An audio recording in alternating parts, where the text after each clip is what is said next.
Springbok Sunday Play.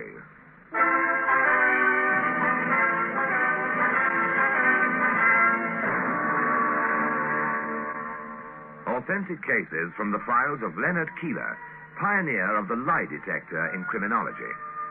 In these stories, based on real-life incidents, names have been changed for obvious reasons. Springbok Sunday Play presents The Hidden Truth.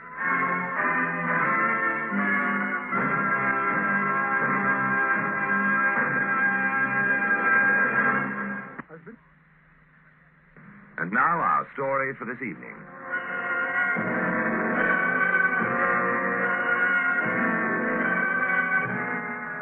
Most of us who spend our lives trying to penetrate the darkness of crime inevitably find ourselves surrounded by somber shadows that defy the strongest light of knowledge.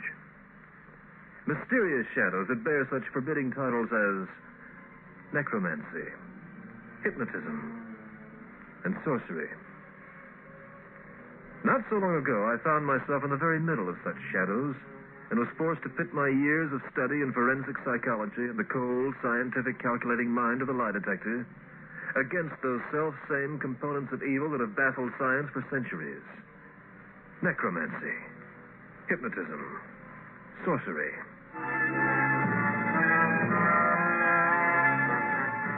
A large upstairs bedroom in a rambling suburban home was filled with an eerie blue haze. A wispy column of smoke was rising from an incense burner placed on a table beside the crippled, bedridden form of Mrs. Alicia Strutters. Years before, Alicia had suffered a broken back. Only a tiny cord of her spinal column kept her brain functioning and her life intact. But lying there, year after year, took great toll on her brain. It functioned in a weird, mysterious manner. Virginia, I want you. What is it, Aunt Alicia? Come here, Virginia. Oh, the air's terrible in here, Aunt Alicia. I don't see how I can breathe with that incense burning all the time. As long as I keep it burning, nothing evil can touch me. It keeps them away. They don't dare come near me. Oh, here. You're all uncovered. Let me pull up your blankets. Virginia? Yes? I've been talking with him again. Oh, you're left alone too much, that's all. I'll have to talk to the nurse and insist that he spends more time with you. It isn't good for you to be left alone, imagining I was not imagining, Virginia. I was not imagining. But it's impossible. Deep down in your own heart, you know you can't really talk with someone. Someone who's dead. He's been dead for 15 years. Don't turn your eyes away. Look at me. But, this was a terribly interesting book, Aunt Alicia. Remember? The last chapter we read yesterday told us... Look at me! Don't, Aunt Alicia. Please don't. I talked with him, Virginia. Do you hear me? I talked with him. Yes. You talked with him. We decided that this is to be the day. No. Don't turn your eyes away. Keep looking at me. Oh. Yes, Aunt Alicia. Did you understand what I said? We decided that this is to be the day. All right. This is to be the day. Before this night is over, she is going to die, Virginia. Oh, but you can't make a person die just by conjuring up some ridiculous curse. You can't. Look at me! He's looking at me! Yes, Aunt Alicia. You talked with him and decided that this is the day she is going to die. Deborah Garrett's beautiful, Virginia. I could have been beautiful if she hadn't crippled me for life. She's happily married to someone she loves. I could have been happily married to someone I love if she hadn't killed him. But it was an accident. Accidents happen all the time. She didn't deliberately. She did.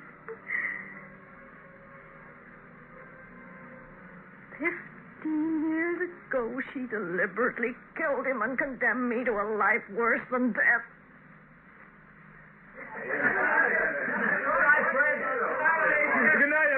was a swell party. Certainly was. We had a wonderful time. Good night. Gosh, Alicia, didn't think we'd ever get away. I'd rather be alone with you than all the rest of the people in the world. Oh, I was just going to say the same thing about you, Fred. You must have read my mind. Shall we walk or hunt for a cab? Which would you prefer? Let's walk. I have some things to say to you that I'd hate to share with a cab driver. I was hoping you'd decide to walk. Gives me an excuse to be with you that much longer. You little temptress. I've a good mind to abduct you and never take you home again. I dare you. I promise not to struggle. Hey, wait for me. Uh-oh, dropped again. Deborah Lynch, wouldn't you know? You wouldn't want out in a lady in distress, would you? Look, Deborah, it's not our fault that you came to the party alone. Or is it my fault that Jim had to work until midnight? Oh, well, come on, Debbie. We'll walk you as far as your place. What? Oh, I should say not. I have Jim's car, and we're all going to pick him up at work and go down to the Wayside Inn. Doesn't it occur to you that Fred and I might want to be alone? Look, there's plenty of time for that. Jim made me promise to bring you along, or he wouldn't let me drive. Fred, you think we ought to? I don't think we have much choice, Alicia. Where'd you park, Debbie?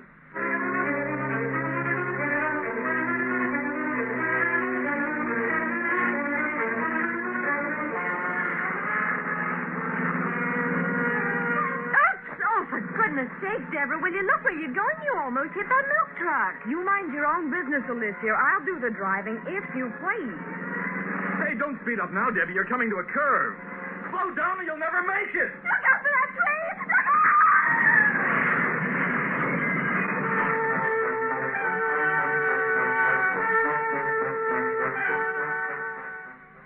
She wasn't even scratched. He said she'd had too much to drink and shouldn't have been driving, but she wasn't even scratched. Yes, she deliberately killed Fred. Look what she's done to me. After all these years, Aunt Alicia, can't you forget? Perhaps if you try not to think about it. We've talked it over for a long while, Fred and I. We watched her happiness when she married Jim Garrett. You watched her climb the social ladder and become the most popular woman in her community. She's gone far enough, Virginia. Look at me! I can't, Aunt Alicia. You can and you will. After the bottle, Virginia.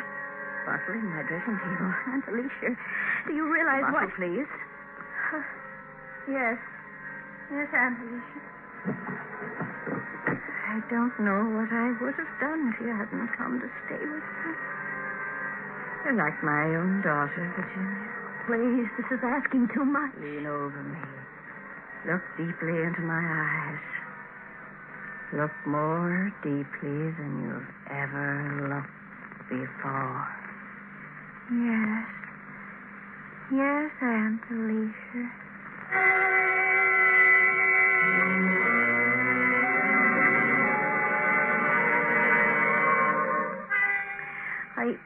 I beg your pardon. Yeah, what can I do for you? Are you the officer in charge of this police station? I am Surgeon Driscoll, lady. What's your complaint? I want you to put me in jail. In jail? What for?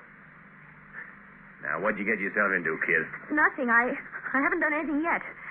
But I have no control over myself. I'm liable to do something terrible and not realize it until too late. Now, just a minute. Come here, kid. I'm serious, Sergeant. If I'm not put somewhere safe so I can't get away, I don't know what I might do. Come here. You don't believe me? You been drinking something? No. No, you don't understand, Sergeant. I'm not drunk. Hey, my what's mind, that stuff I smell? There's nothing on my breath. I haven't been drinking. It's something else. Oh, please, lock me up for my sake and for someone else's. But I gotta make a charge against you. Somebody's gotta make a complaint. If you're an alcoholic, you go into the tank. If you're a psycho, you go into the ward. If you're a hophead, you get turned out for narcotics. If you're a dipso, you just I don't care get... what you call me. Please put me behind bars. Oh, wait a minute. I think I get it. What? You got a boyfriend, haven't you? No, I haven't had time Had to run in with him, haven't you? No. Look, I can see through your game, sister. Now get out of here and quit wasting my time. Go on. You're going to make me do something desperate, Sergeant. Hey, put down that bottle. Now maybe you'll do something. Yeah. You're right, sister. Now I gotta do something. Name, please. Virginia Strutters. Virginia. How do you spell that last name? Strutters. Okay. Address? 15 Crescent Drive. Age? 21. Date of birth? January 20. Hold it a minute. Fifth precinct, Driscoll. Huh? How long ago? What's that name? Hold it. Get to me again. Address? Okay. We'll get right onto it. Jerry, Driscoll, get in here and book a dame for busting out front window, will you? Huh? I don't know. Figure the category out for yourself. I gotta get the coroner's office rolling on a death investigation. Okay, make it fast. Now, just sit down and make yourself at home, Virginia. I'll wait.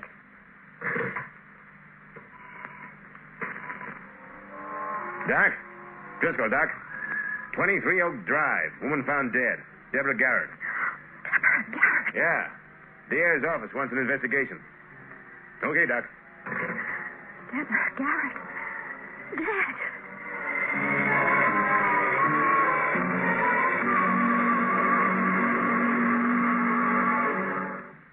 We'll return you to our Sunday play in just a moment. And now the second half of tonight's Sunday play.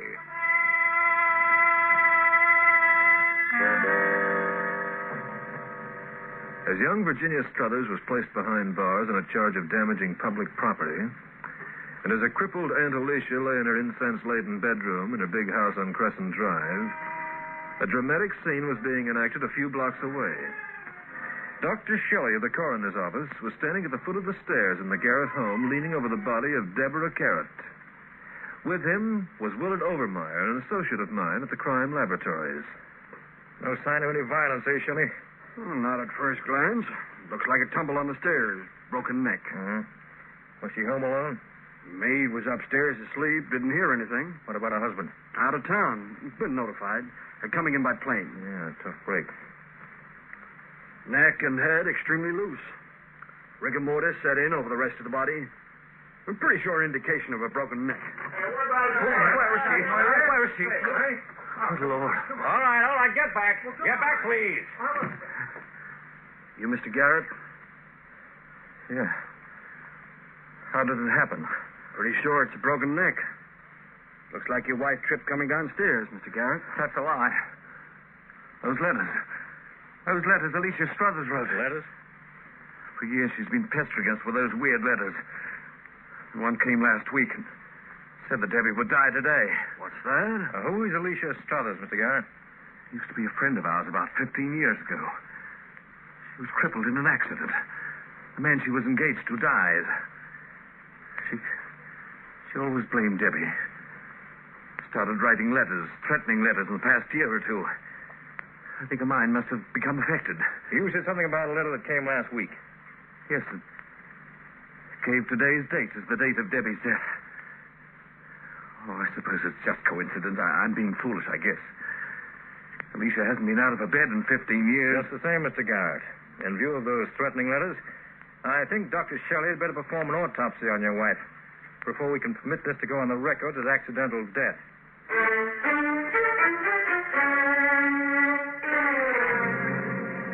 Willard Overmeyer and I were both present at Shelley's autopsy.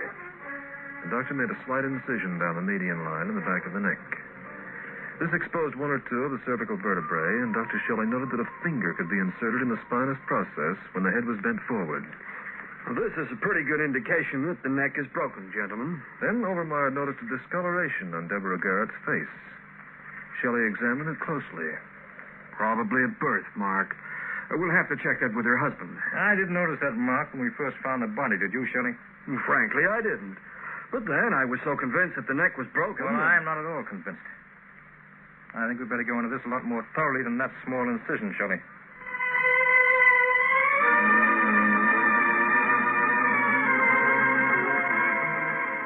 Further examination revealed that Deborah Garrett's neck had not been broken.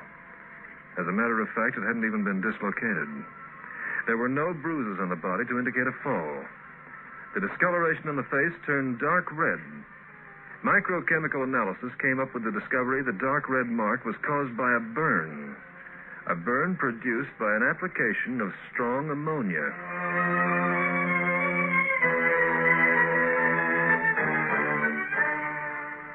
Mrs. Strutters, Mr. Overire and I have been assigned to question you relative to your threats against the life of Deborah Garrett. We named the day. We named the very day. We? Please explain, Mrs. Strutters. I talked with him about it. She killed him and she crippled me. We decided it was only just that she should die. Yes. I wonder if you'd object to being examined by Dr. Shelley? You think I left my bed, don't you? Don't you? We didn't say that, Mrs. Strutters, but in view of your threatening letters, you can readily understand why... I understand well enough. Bring in your Dr. Shelley or any other doctor. They'll tell you that Deborah Garrett left me only a single cord to hold my spine together. They'll tell you that no human being in my condition can stand up and live. They'll tell you... I'm quite sure they will. Then I take it you have no objections to being examined. None whatsoever. Speaking of examinations, Mrs. Strutters, would you be willing to take a lie detector test relative to any knowledge you might have about Deborah Garrett's death? A lie detector test? Are you trying to kill me? Are you trying to subject a helpless cripple to scientific torture? There's no torture associated with it, I assure you. It's just a simple recording of your emotional reactions to certain questions. I'll have none of it. No one can blame me for refusing in the condition I'm in. Your refusal can mean only one thing, Mrs. Strutters. I don't care what it means. It means that you're afraid of the polygraph. You're afraid because it'll reveal the fact you know more about this murder than you've told us. Do you expect us to believe that Deborah Garrett's death was caused by a curse you placed on her from a distance? There's no crime in your courts that comes under that heading, is there, Mr. Keeler? You can't convict anyone for killing with a curse, can you? That would be up to a jury to decide, Mrs. Strutters. By the way, I understand you have a niece. What about her? Where is she? Isn't that a foolish question? Do you expect me to get up out of this bed and go traipsing around after her? Oh, yes? You ready for me? Oh, yes. Come in, Doctor. Mrs. Strutters has consented to your examination. It won't take him long to find out what Deborah Garrett did to me, if he's any kind of a doctor at all. By the way, Mr. Keeler, there's a police sergeant outside who'd like to talk with you. Huh? Oh, thanks. Mr. Keeler? Oh, yes, Sergeant. I'm Driscoll over at the 5th Precinct. Got a young kid over there named Virginia Strutters. Says she lives at this address. Well, that's interesting. What charge? Disorderly conduct. But maybe you can get her on something else. Huh? Why, what have you got? Well, she came in late last night and acted like a dipso. I smelled her breath, but nothing there. I caught a whiff of something on her clothes, though. Didn't recognize it until I read the papers this morning about them ammonia burns on the Garrett body.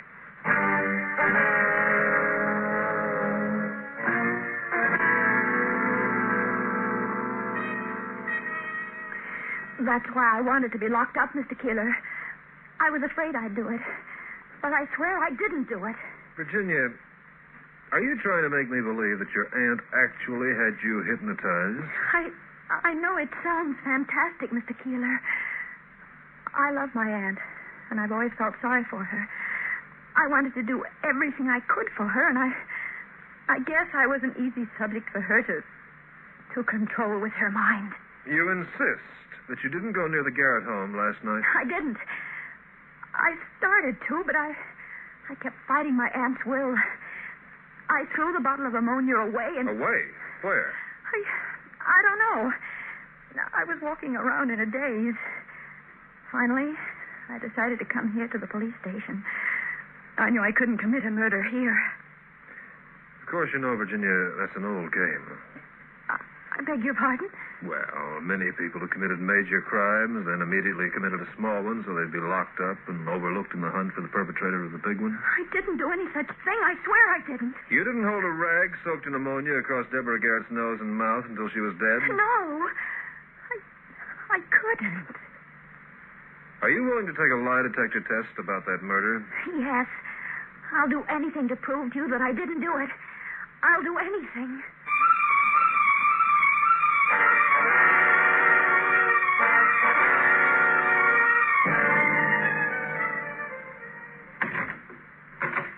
Oh, it's you, Mr. Keeler. I thought you might be interested in Dr. Shelley's report, Mrs. Strutters. I'm not a bit interested in Dr. Shelley's report. He says that you couldn't have gone to the Garrett home. One step out of bed would be suicide. You think that's news to me? Do you think you're telling me anything that I don't know? I've been examined by some of the best doctors in the country. They all say the same thing. He also tells me you have a remarkable mind and a very strong will, Mrs. Strutters. Is there any law against that? Not unless you used your unusual powers to force someone into a crime. That would make you an accomplice, wouldn't it? My niece. What have you done with my niece? I've just given Virginia a polygraph deception test, Mrs. Strutters. No. No, she had nothing to do with it. I can't let her be held responsible. It was all my will. I wanted revenge on Deborah Garrett more than anything else in the world. I couldn't do it myself, so I practiced hypnotism on Virginia. I gave her the ammonia and I'm phosphorus. afraid you didn't practice your hypnotism long enough. What? Virginia ran a clear test on the polygraph. She managed to break your, shall we say, sorcerer's spell and give herself over to the custody of the police. But that ammonia. The paper said that Deborah's death was caused It by... was. Fragments of an ammonia bottle were found in the Oak Drive sewer. They contained fingerprints of the murderer, Mrs. Struthers. But if Virginia broke my will and didn't go to the Garrett The home... small bottle she carried was found behind a hedge with the contents intact. But... I don't know just what charge they might bring against you, Mrs. Struthers. Actually, your threatening letters to Deborah Garrett brought about her murder. I told her.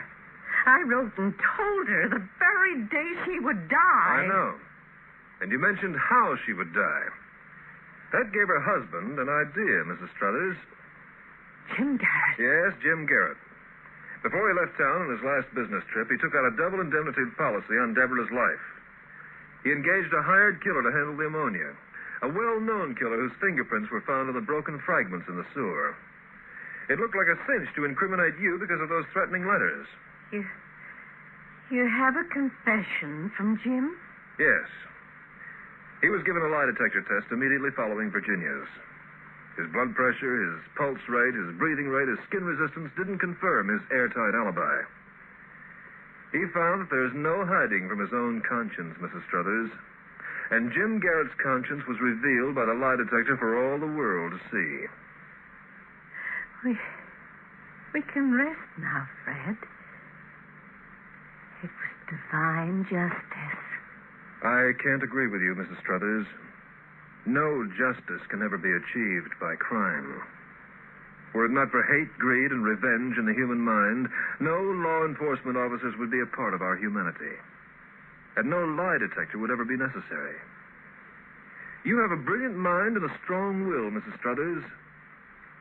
Maybe it isn't too late to turn them both in the right direction.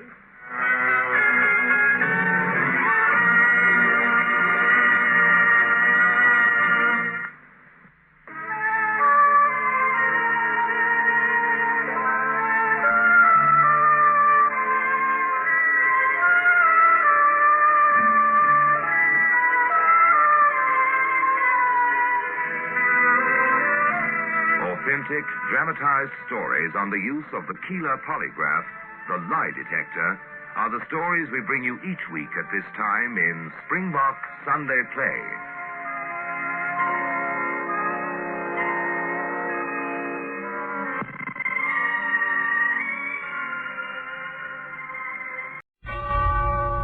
The truth, the whole truth, nothing but The truth? The hidden truth.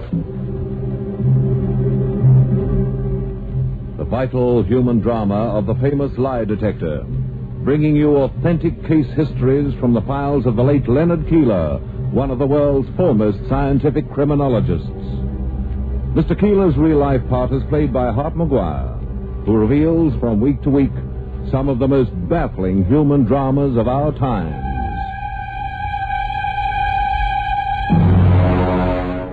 The hidden truth.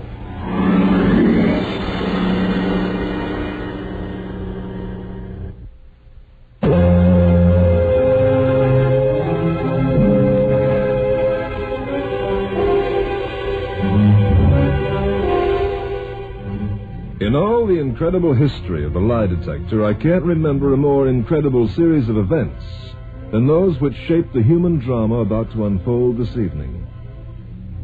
About 3 o'clock one cold and blustery winter's morning, Mrs. Alex Graham cried out in her sleep. Oh, I can't stand it.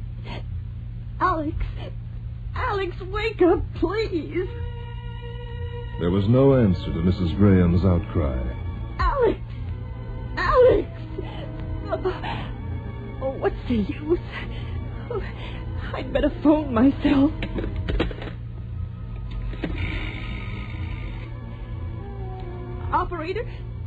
Operator, get me a doctor, please. I'm in terrible pain. What? Oh, any doctor. Oh, 1214 Avenue A. Hurry. Oh, hurry, please.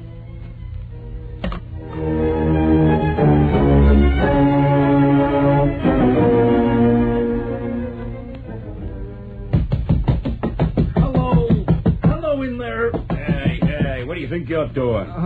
Glad to see you, officer. Maybe you'd better look into this. Yeah? First, I think I'd better look into you. What are you doing out here, pounding on doors this time of the morning? Excuse me, I can understand how I might look suspicious. Very suspicious. What's your name? Dr. Mills. I'm an intern on the staff at Memorial Hospital. Yeah? Live in this neighborhood? No, the phone company called in and said someone in this house wanted a doctor in a hurry. I tried the bell a half dozen times, and I've been pounding on the door. Maybe we'd better break in. Now, wait a minute. You got proof you're a doctor? Yeah, shine your flashlight on this. Looks okay. But I can't break down any doors without a court order. Look, officer, someone in this house is sick or they wouldn't call a doctor. Do you think this is any time to worry about legal red tape? Well, if it's all the same to you, I'd rather wait for the sergeant to come around. If he says it's okay... How soon will he be around? He makes the rounds about every hour. Let's see, he drove through this neighborhood about 35 minutes ago. That means he ought to be... You think I'm going to stand here and wait 25 minutes when someone might be dying in there? What about my job? If I make a decision like this and the sergeant don't like it, I'm liable to get shipped to the stick somewhere. Well, let's assume that you didn't make the decision. I did. Come on, let's try to crack this door. Wait. I don't like this one bit. I'd better walk down to the call box and phone the station. Then please hurry. I'll keep knocking on the door and see if I can rouse anyone. Oh, I didn't think I'd ever be able to get downstairs. Hey, what's the trouble here, lady? Never mind, I'll handle this. Here, I'd better help you over to that sofa. Give me a hand, officer. I tried to get my husband up, but nothing ever awakens him. You must be a heavy sleeper to stay in bed through all this racket. Here, now lie down here, please. I've never had such a sharp pain in my life. Oh, it's almost like a knife. Where is the pain? In my side. Right here. A little pressure here. Oh, don't! Officer. Yeah? What is it? Something she ate? I'm going to wrap my coat around her and get her down to the hospital in my car. I don't want to take the time to wait for an ambulance. Is it that bad? After you help us out to the car, come back and phone Memorial Hospital. Tell them to put in a call for Dr. Warren. Warren? Yes, chief surgeon on the staff. Tell him to get the operating room ready for an emergency appendectomy. Then try to get her husband up and tell him what's happened.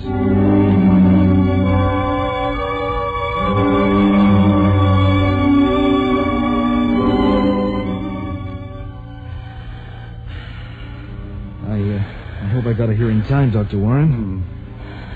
Mills, I don't like the looks of this. Is something wrong? No inflammation whatsoever. Perfectly normal appendix. What? But there was every symptom. I'd be willing to swear that... I know. Looked like an emergency case to me, too. There's severe pain in that region. What would any doctor think? Nurse. Dr. Warren, she stopped breathing. She's... Oxygen. Oxygen at once.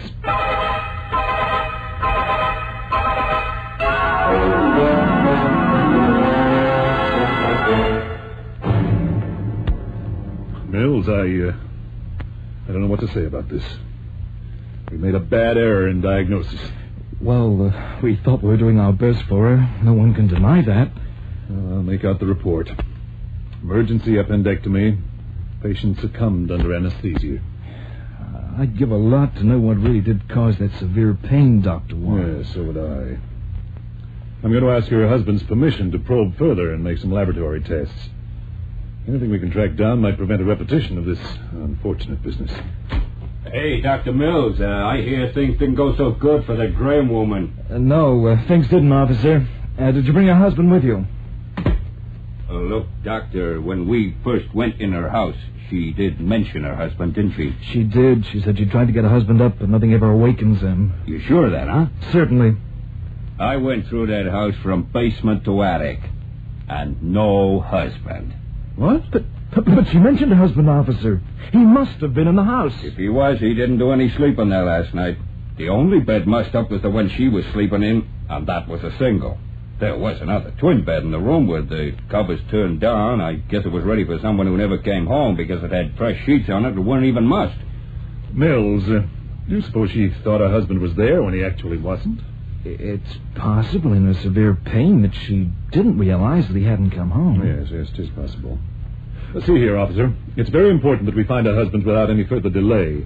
I'd appreciate it if you will check with some of the Graham neighbors and see if they can give you any information about him. What, 4:45 in the morning? I think it's very important that you should try to locate him, officer, without any further delay. Okay. I'll go back to my beat, and when the sergeant comes around, I'll ask. Good Lord, we've been all over the sergeant business before. Can't you do anything on your own initiative? Sure I can. Providing the sergeant okays it. Well, will you please get back to us as soon as possible with any information you can pick up? If you can't find her husband, find her next of kin. We've got to notify one of her relatives. Right. If the sergeant okays my making an investigation, I'll report back to him and have him call the lieutenant. The lieutenant? Sure. All my reports clear through the sergeant, and he clears them through the lieutenant. That way, everything gets done faster, see? No, I don't see. Oh, never mind. World's full of red tape, Mills. Go on. We'll have to make a full report on this. I want a description of the operation right up to the point of death. I want to look at that incision you made. Again, Dr. Warren, I want to satisfy myself that there is absolutely no inflammation of that appendix. I think you'll prove that to yourself quickly enough. Well, I'd be willing to bet that 99 out of 100 doctors in a similar situation and with similar symptoms would diagnose it as acute appendicitis. Yes, but on the other hand, too many of us blame the appendix for all sorts of abdominal pains. I, for one, won't be caught again, I assure you. Well, I sure wish they'd sent someone else out in this case beside me. That's part of your internship, my boy. You'll have to learn to take all cases as they come, do your very best with each one of them. With your medical training and a great deal of care and diagnosis, your margin of success will be much greater than your margin of error. That's all they can ask of any doctor. You're being very kind about this, and I appreciate it, Dr. Warren. Don't forget, I'm not an intern, and I made the same mistake. Here, let's examine that incision. I'll show you just how wrong... By George Mills. Dr. Warren, that incision. Someone's been here and... Someone's been here is right. The entire inner stomach has been removed.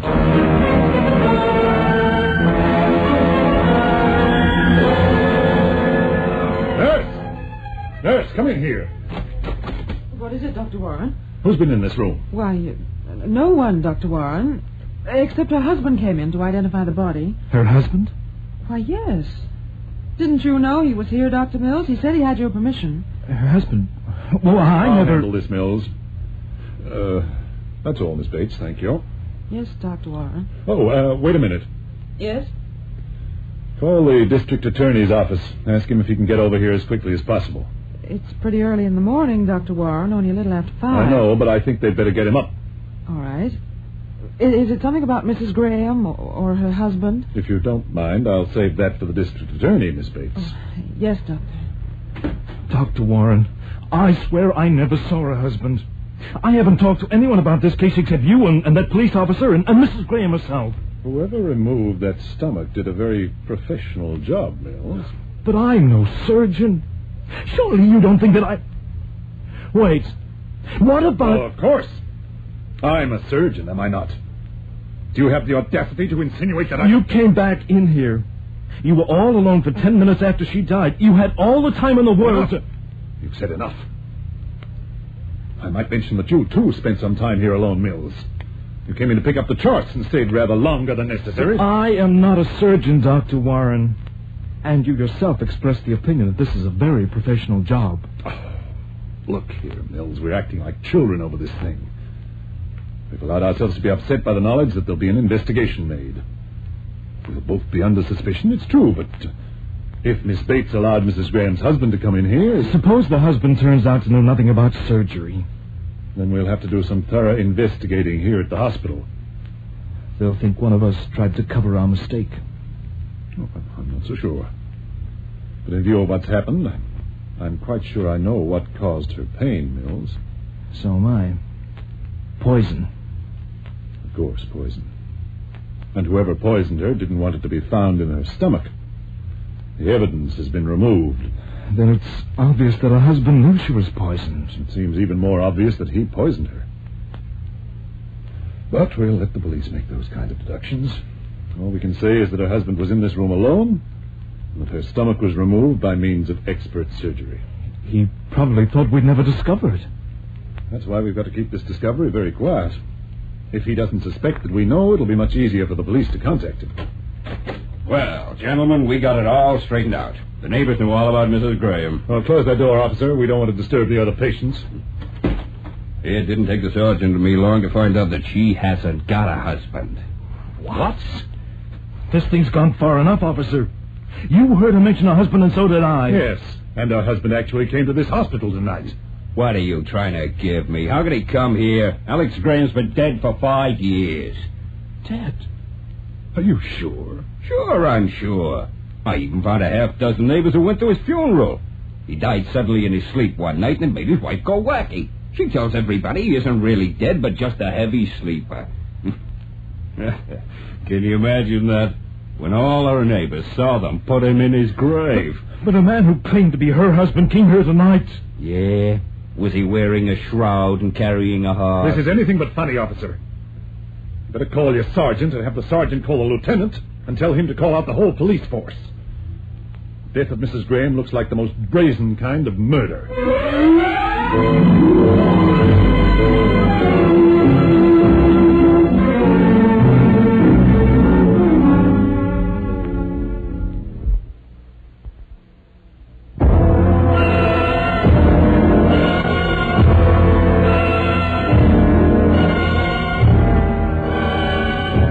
The cast of characters in tonight's real-life drama of The Lie Detector includes Mrs. Alec Graham, who was rushed to Memorial Hospital by Dr. Mills, a young intern, Dr. Warren, head surgeon at the hospital, who officiated at the operating table upon which Mrs. Graham died, a nurse who witnessed the operation, Police Officer Elrath, who assisted Dr. Mills, and a stranger who called at the hospital posing as Mrs. Graham's husband. The plot, of course, involves the disappearance of the dead woman's inner stomach, apparently removed by expert surgery. The next figure to enter this drama is District Attorney Charles Allison, whose immediate problem is to identify the principal unknown factor in the case. The man admitted to the dead woman's room by the nurse on duty at the time, Eleanor Bates. Tell me, Miss Bates, when did you first see this man? He got off the elevator on the operating floor and came right to my desk, Mr. Allison. He was terribly distraught and seemed as though he'd been drugged. Drugged? Then I realized that it was something else. He seemed half asleep. I had trouble understanding. Miss Bates. This man told you that an officer told him his wife was here? Yes. Officer Elrath, is that true? Did you see her husband? I did not. You know she hasn't got a husband. You saw the death record. He died 5 years ago. Did you see anyone who claimed to be her husband? Did you tell anyone that Mrs. Graham was at this hospital? I didn't see anyone. I didn't tell anyone, except the sergeant. I went through that house and found one bed that was slept in and another one turned down like someone was expected, but it hadn't been slept in. Now, the neighbors told me that... I know. She refused to believe her husband had died and every night turned his bed down for him just as though he'd actually come and sleep in it. Yeah, the woman was nuts.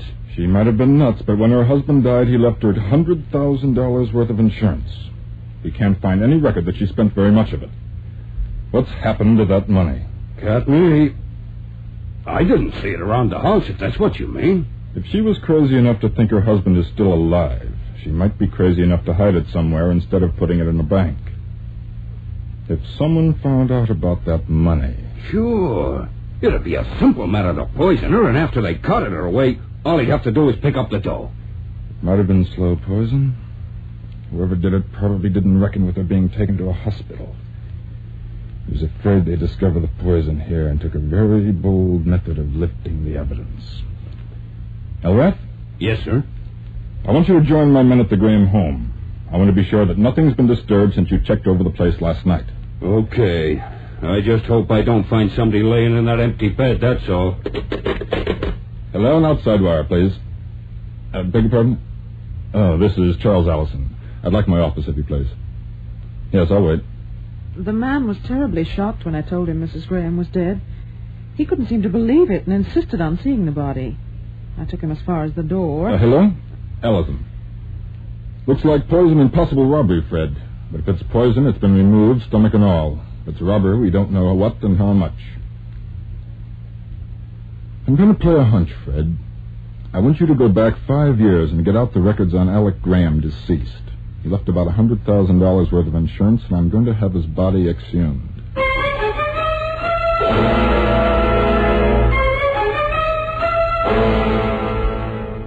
2 days later, District Attorney Charles Allison sat in my office. He was a very puzzled man.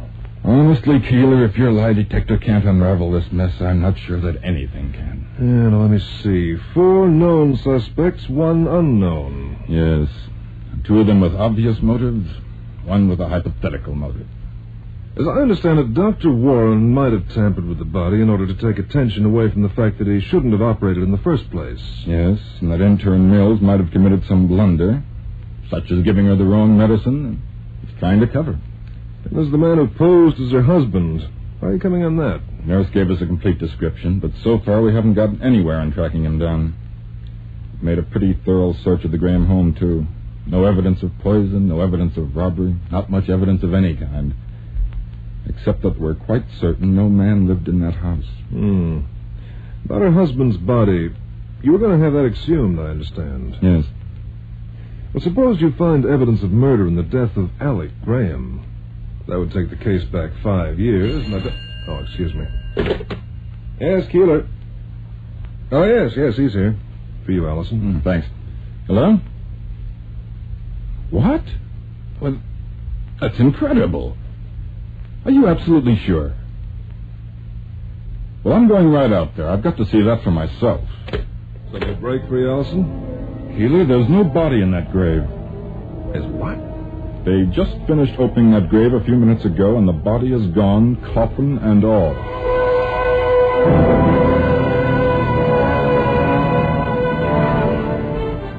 While Charles Allison concentrated on the search for the missing body of Alec Graham and the mysterious person who posed as Alec Graham, I went about the business of running polygraph deception tests on the known personalities in the case. Now, your name is Edgar Warren. It is. Just answer yes or no, please. Well, that's an interesting machine, Mr. Keeler. Blood pressure curve, pulse rate, respiratory curve, and measurement of skin resistance, Yes, I'm glad you're familiar with this operation. Actually, the more you know about the polygraph, the more difficult it is to beat. Oh, I see. Shall we continue? Yes, by all means. Is your name Edgar Warren? Yes. Dr. Edgar Warren? Yes. Do you live in this city? Yes. Have you had something to eat today? Yes. Did you perform an appendectomy on Mrs. Alec Graham? I started to, but she succumbed on the table. Just yes or no, please. Dr. Warren, did you remove Mrs. Graham's stomach? No. You're quite sure you've eaten today? Yes? You're sure you didn't remove that stomach in order to take attention away from your misdiagnosis? What the devil are you getting at, man? I'm head surgeon at this hospital. Are you questioning my integrity? You know about that operation, Dr. Warren. You're covering up for someone.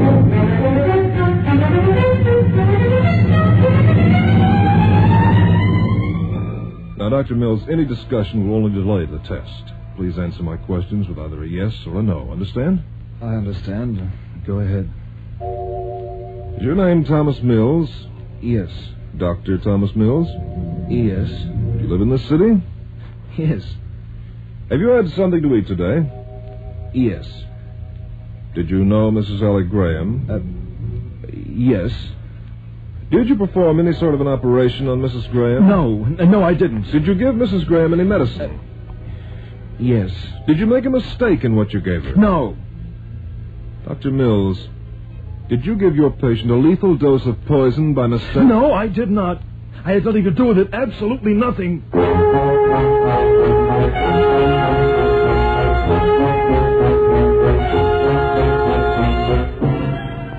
Now, Miss Bates, you understand the procedure. Yes, I understand, Mr. Keeler. Mm-hmm. Is your name Eleanor Bates? Yes. You're a registered nurse? Yes. You've had considerable experience with operating techniques, haven't you? No. Have you eaten today? Yes. You've had quite a bit of experience in operating techniques, haven't you, Miss Bates? I have not. Yes? Do you want to continue the test, or do you think we can talk without the polygraph? Turn it off. Please turn it off.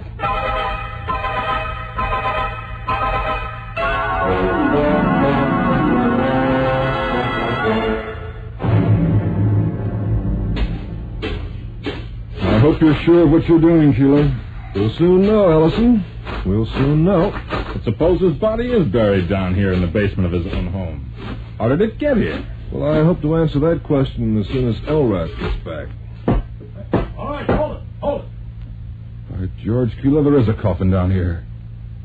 But don't tell me Mrs. Graham buried it here herself.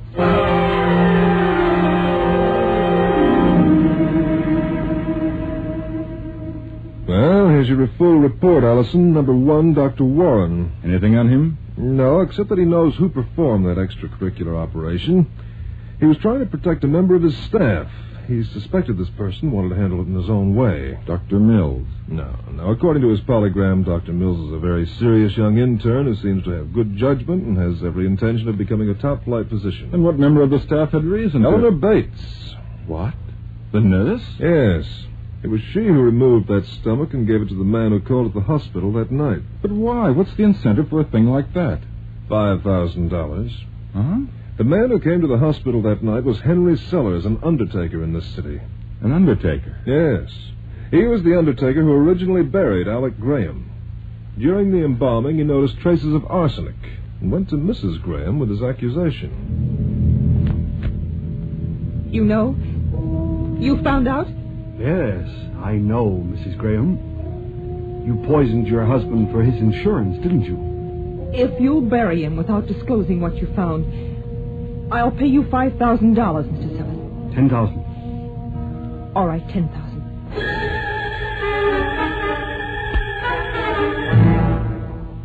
As months went by, Mrs. Graham began to have hallucinations about her husband. Her mind gave way gradually. She wanted her husband close to her. If you were to bribe the gravediggers late at night and bring my husband's body to my house... That'll be very expensive, Mrs. Graham. If anyone should find out and become suspicious that your husband's death was not caused by a heart attack... I'm prepared to pay, Mr. Sellers. I'm prepared to pay.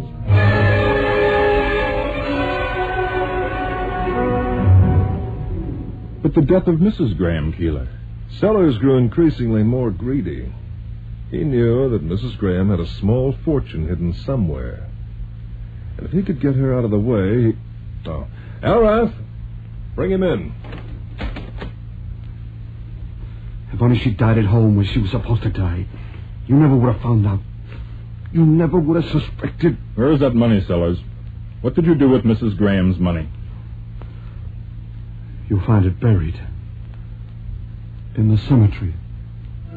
Keeler, I'm becoming more and more convinced if every potential criminal knew he'd have to reckon with the lie detector, I don't think there'd be many criminals left in the world, potential or any other kind.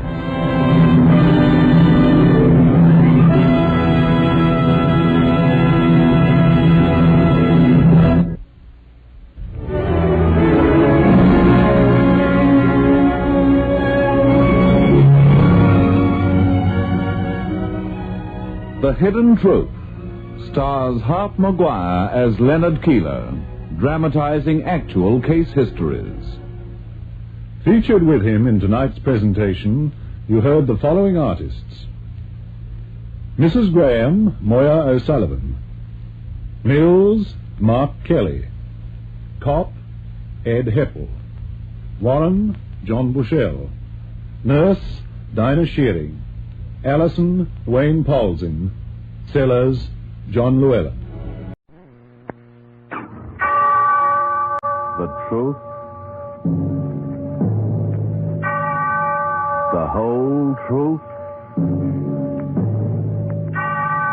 nothing but the truth, the hidden truth. The vital human drama of the famous lie detector, bringing you authentic case histories from the files of the late Leonard Keeler, one of the world's foremost scientific criminologists. Mr. Keeler's real-life part is played by Hart Maguire, who reveals from week to week some of the most baffling human dramas of our time.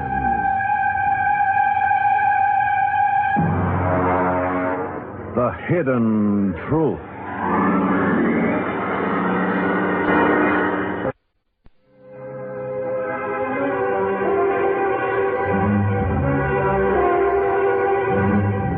The science of the lie detector is, in general, the study of human behavior.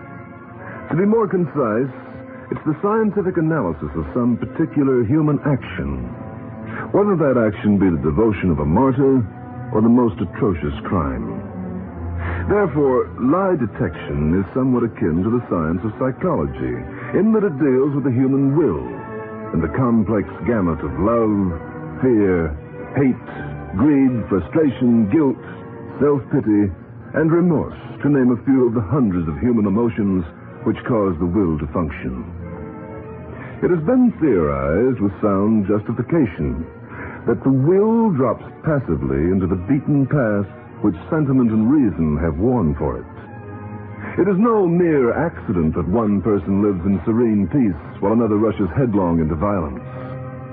Behind the behavior of each individual are a multitude of forces which batter against the bulwark of the will. These forces might be summed up as the experiences of a lifetime. Tonight, through the science of the lie detector combined with forensic psychology, we're going to analyze the human behavior of Lydia Montrose, a beautiful girl with a deep and deadly complex. An overwhelming oppression that led her to doom. The relentless complex of guilt.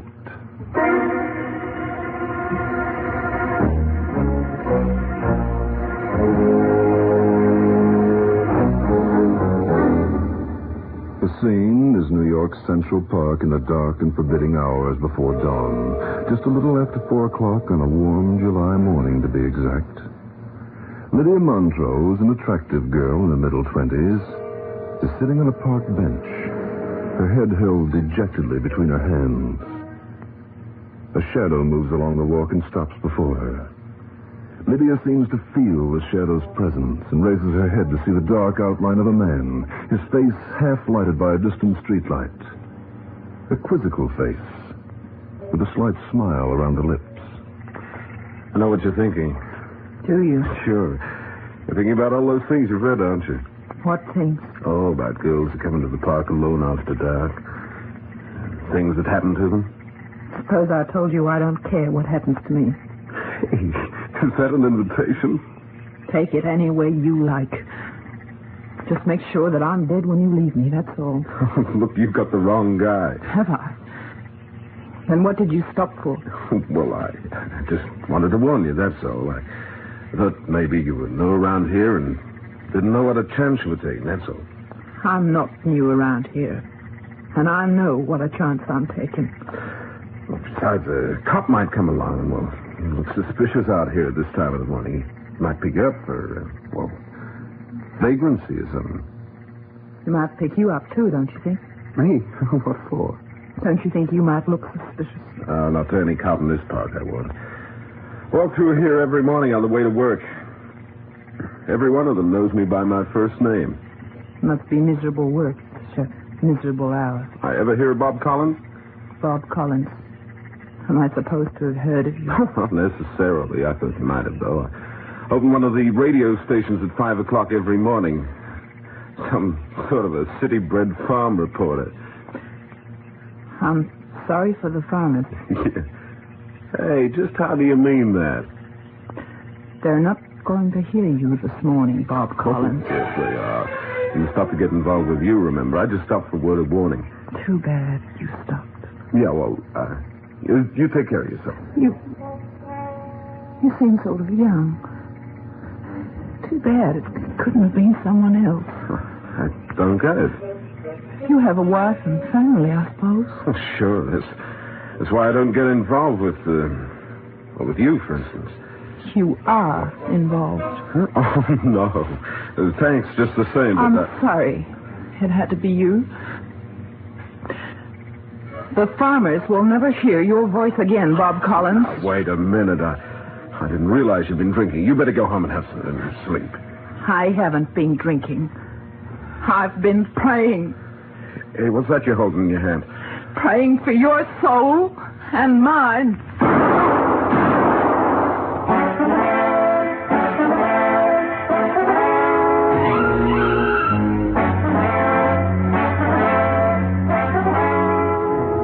Hey, what's coming off here? Isn't it quite obvious, officer? I killed him. What? Bob Collins. I'm sorry. He seemed like a very decent person. Don't tell me Bob made a pass at you. No.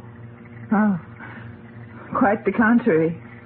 Well, what made you shoot him? He been keeping you on a string or something? I never saw him before in my life. Well, what did he do? What's the pitch? He didn't do anything. I killed him. In cold blood. But you gotta have a reason. Oh, I have a reason. 1,000 reasons.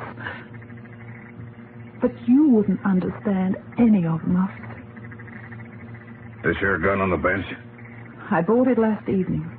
Your name? Lydia Montrose. Address? Manor House. Temporarily? Yeah. Temporarily is right. I got a hunch they'll be booking you at the county hospital for observation. They'll want to know why you killed a man you never saw before, who, by your own admission, didn't make any passes or anything. Yeah, this kind of murder's a new one on me.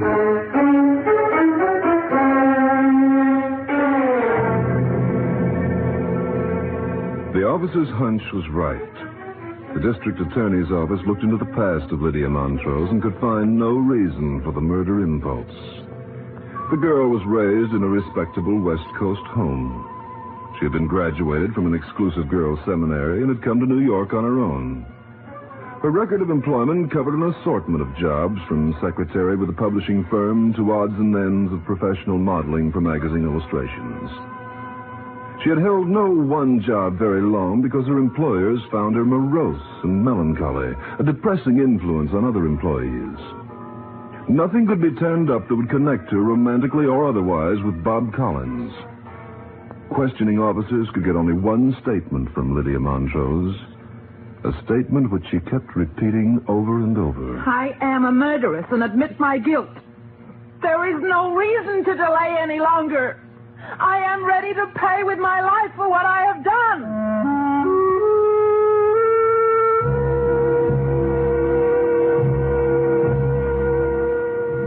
No Department of Justice likes murder without cause, and the New York District Attorney's Office was no exception. Was Bob Collins' slaying premeditated, or was it not?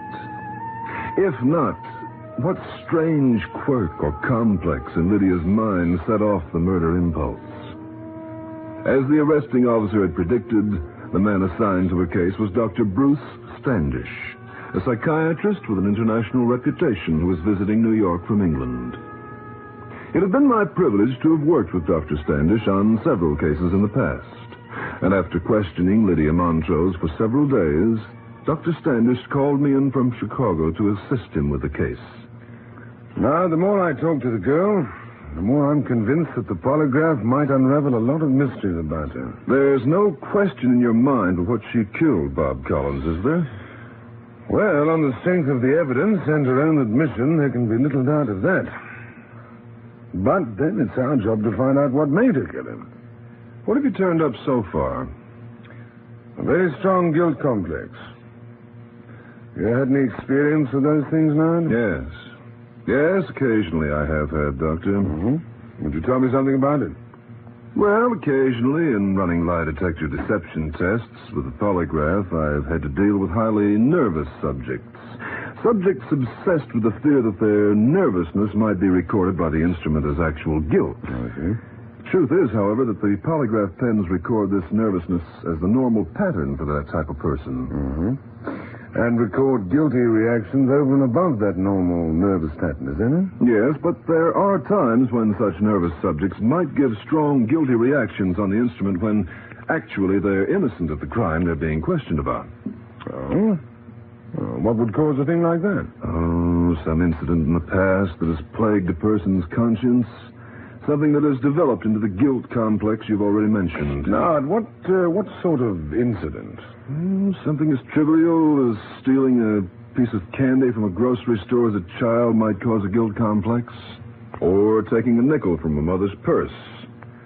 Or the complex might be more serious, caused by the drowning of a younger brother for whom the person felt responsible. I see. Is this guilt complex, as detected by the polygraph, confined to any particular group of individuals? Yes, generally the sort of person who shows this strong complex is sensitive, high-strung, and has led a comparatively sheltered life. Lydia Montrose falls exactly into that classification. Tell me, Nard, do you have a set of questions that might reveal the specific cause of a guilt complex? Yes, I have worked out such a set of questions, Doctor. I've been quite successful in determining into which category the sense of guilt falls, whether it's robbery, for instance, or murder. Well, Nard, if a polygraph test of Lydia Montrose can show us the underlying cause of her melancholia, her depression, and her obvious feeling of self-guilt, we'll have the hidden truth in this case. The reason why she murdered Bob Collins. I can't promise anything, of course, Dr. Standish, but I hope this experiment turns out successfully. I hope so because the more we can find out about the reasons for murder, the more you psychiatrists can do about counteracting such acts of violence in the future.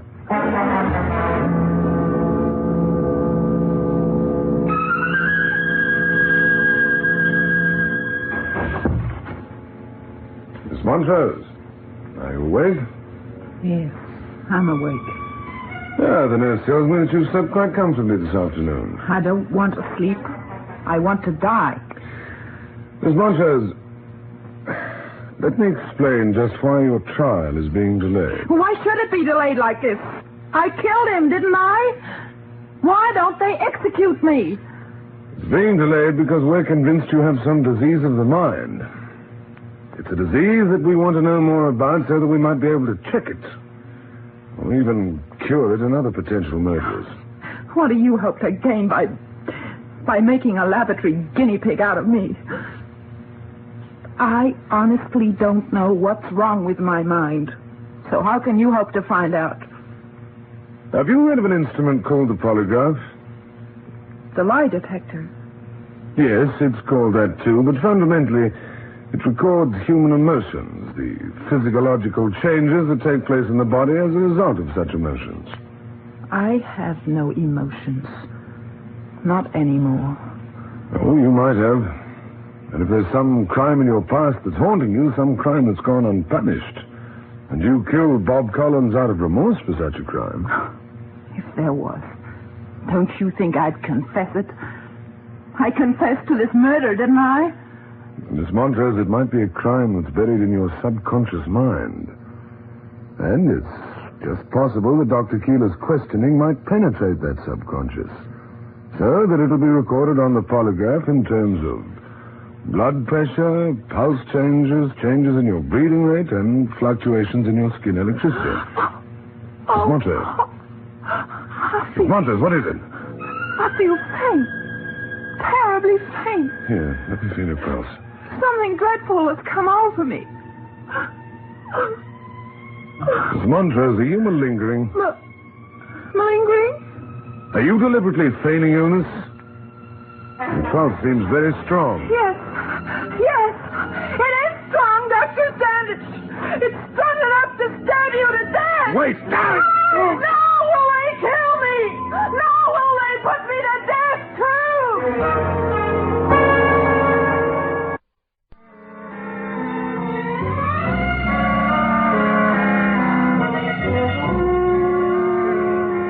Dr. Standish was rushed to another room in the county hospital. In a few minutes, I was permitted to call on him. He was sitting up in bed, and except for a bandage around his chest, seemed none the worse for his experience with Lydia Montrose. She'd broken a glass the nurse left in her room, Nard. She tried to stab me with a sharp piece of it. Pleasant sort of a woman you wished on me, Doctor. You know, I'm beginning to wonder if her guilt complex might be combined with something else. Insanity is a pretty loose word, isn't it? It certainly is, Nard. Unless you can nail it down to a definite type of insanity. I've sent over to the hotel for a portable polygraph. With your permission, Doctor, I'll try to determine what sort of physiological responses are coupled to the mind of Lydia Montrose. If I were you, I'd look specifically for a certain disease. Yes. Yes, I think I know just what disease you have in mind.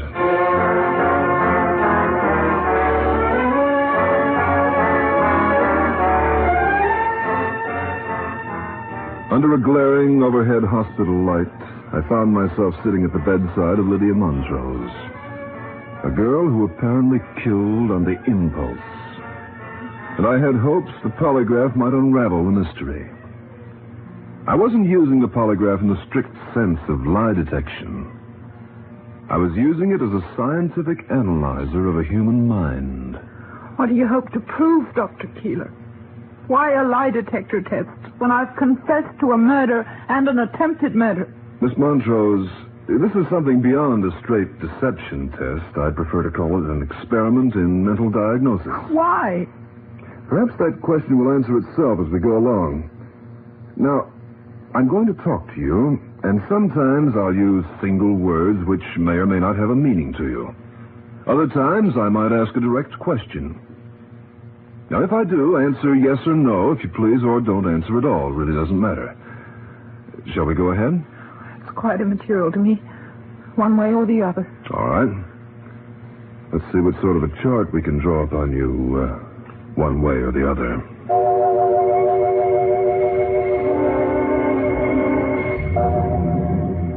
Now, please concentrate on the words I'm about to use, Miss Montrose. If you care to discuss any of them, please do so. If not, I'll keep going.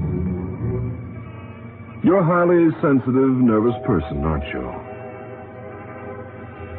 I know, because your normal pattern indicates a highly emotional type. Nothing to say? Steel. Does the word steel mean anything to you? I knew it did mean a great deal to Lydia Montrose. The pens were definitely rising in their pattern. Miss Montrose, what about the word take? Now, here was something quite significant. Lydia Montrose had a guilty reaction to the word steal, but no reaction to the word take. Steal seemed to inflame her sense of guilt, while the milder word take did not. I deliberately called out a list of loaded words such as burglary, a guilty reaction, sex, mayhem, extortion, manslaughter. Oh, stop it! Stop it! I realize now that Lydia Montrose was reacting to the thought behind those words rather than to the word itself. In her highly sensitized state, it made her feel guilty just to hear these loaded words. This girl had a guilt complex that made her actually hate herself. I was convinced that Lydia Montrose had a morbid, deadly allergy to her own mind. Miss Montrose, tell me, have you ever heard of a disease called abulia? No, Does the word obsession mean anything to you? nothing. Melancholia? I've had melancholia all my life. The desire to die? I've always had the desire to die. I want to die right now. Why? I don't know. I don't know. Let me explain what I've learned about abulia, Miss Montrose. Oh, please stop plaguing me. Abulia is what psychiatry terms a partial paralysis of the will. It reveals itself in a general sense of weariness and discouragement. Now, this impairment or loss of willpower is characteristic of many forms of insanity. Do you think you're insane, Miss Montrose? I don't know. I don't know, Dr. Keeler. When you attempted to stab Dr. Standish with a piece of broken glass, you cut your own hand, didn't you? I did? Well, it's bandaged, isn't it? I didn't feel anything. I suspected that possibly you didn't. You see, Miss Montrose, a person suffering from paralysis of will is often deprived of volitional powers. Such a person might have no feeling at all when a needle is stuck into a finger, for instance. You see, the will is not an isolated faculty, but simply one aspect of the mind, while the mind itself is simply an aspect or manifestation of the body. What is wrong with me, Dr. Keeler? Why have I no will to live? Why have I always wanted to die? It seems quite obvious that your abulia, the melancholia which has paralyzed your will to live, has been caused by an overwhelming complex of guilt since childhood. Now, if we can find the cause of your guilt complex, we've found the germ, the actual embryo of your disease. Do you want me to try to help you? Oh, yes. Please help me. Please. Please help me.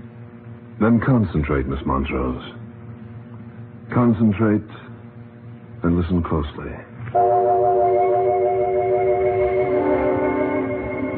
Girl. Child. Romance. Boy. Automobile. Train. Boat. I was watching Lydia Montrose, and I was watching the polygraph pens recording her physiological reactions to my words.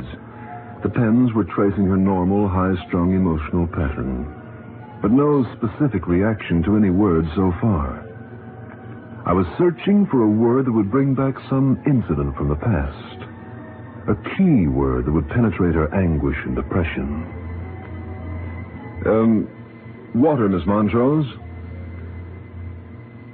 Electricity? Earthquake? Baby. Here was something, a slight reaction to the word baby. I kept going. Accident. Brother? Sister? Cut? Hurt? Fall? Fire. Fire, Miss Montrose. Fire. Fire. Save her! Don't let her die! Save her! Way down inside of me, there was a picture, Dr. Keeler. Yes.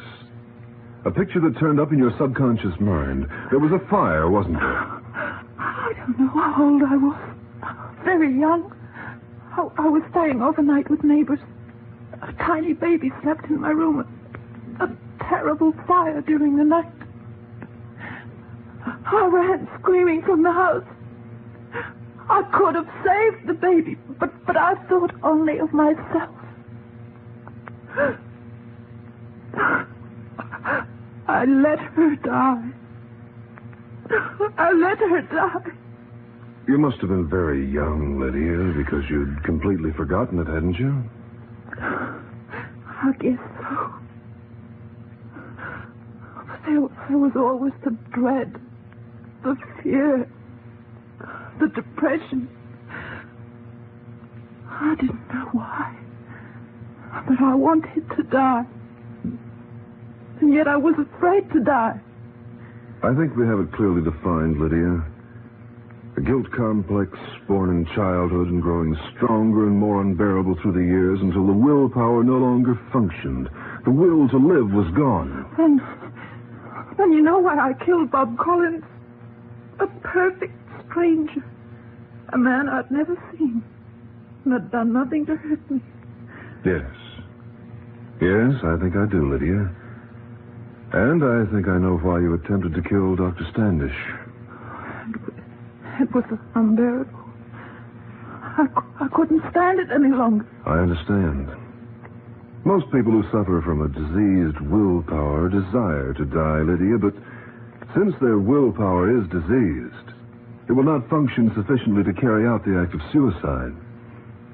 You killed Bob Collins that morning in a desperate attempt to have the state put you to death for murder, didn't you? Yes. And when that process seemed too slow, you tried to murder Dr. Standish to hasten legal execution, didn't you? If you only knew what a torment it is for me to live, Dr. Keeler. I don't know how much hope I can give you, Lydia. Under the circumstances, I hardly think they'll execute you. Your future seems destined to be in the hands of God and the mental specialist. Perhaps between them, they can save you from yourself.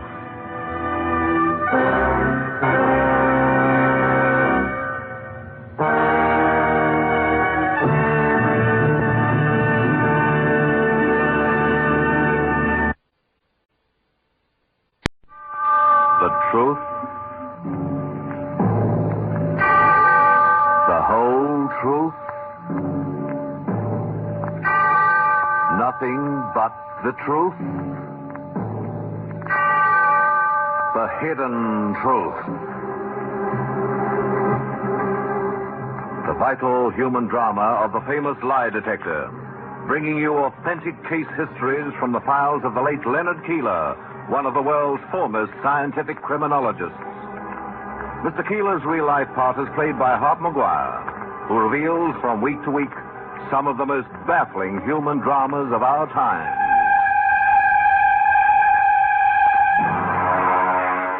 The hidden truth.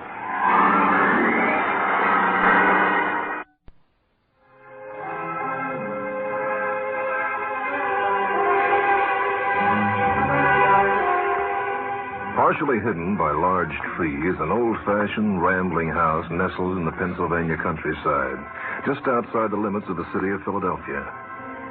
No one lives in this house today, and it's quite possible that it will never again be occupied.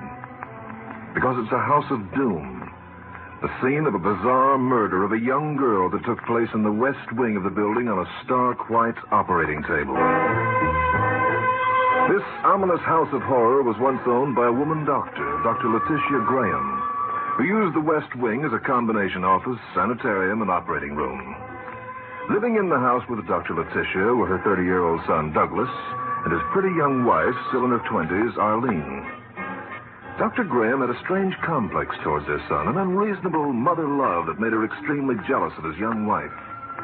She made every attempt to hide this jealousy, of course, but it kept eating away at her heart. She often sat in her office late at night, brooding. The way Arlene looks at him, consuming him. Douglas is my son, and yet she possesses him. If only he'd asked my consent. Only consulted me about this marriage. I would have found ways to prevent it. Now... Huh? Oh. Yeah? I saw a light under the door. I'm glad you're still up, Dr. Letitia.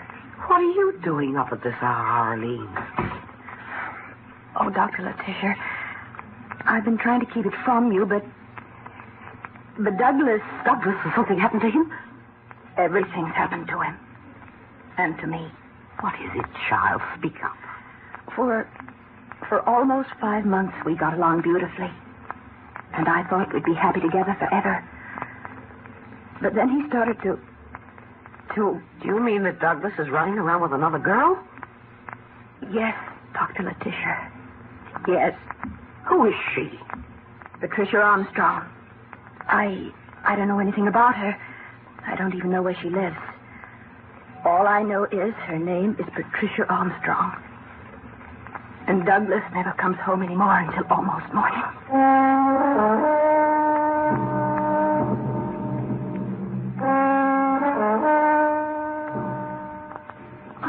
Marry you?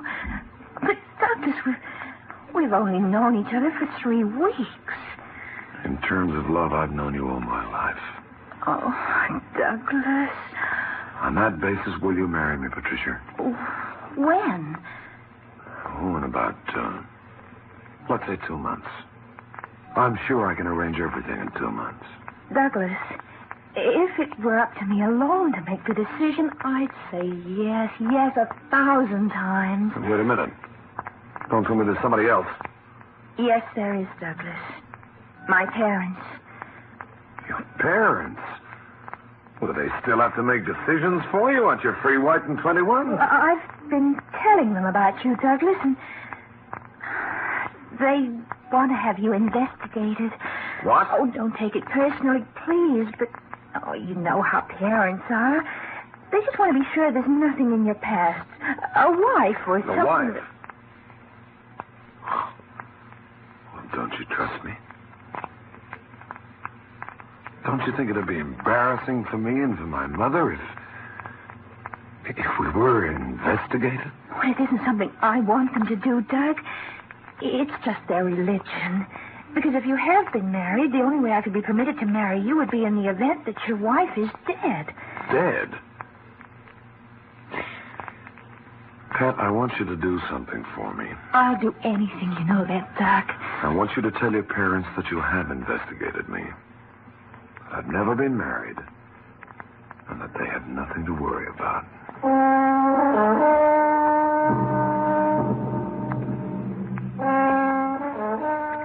Patricia Armstrong.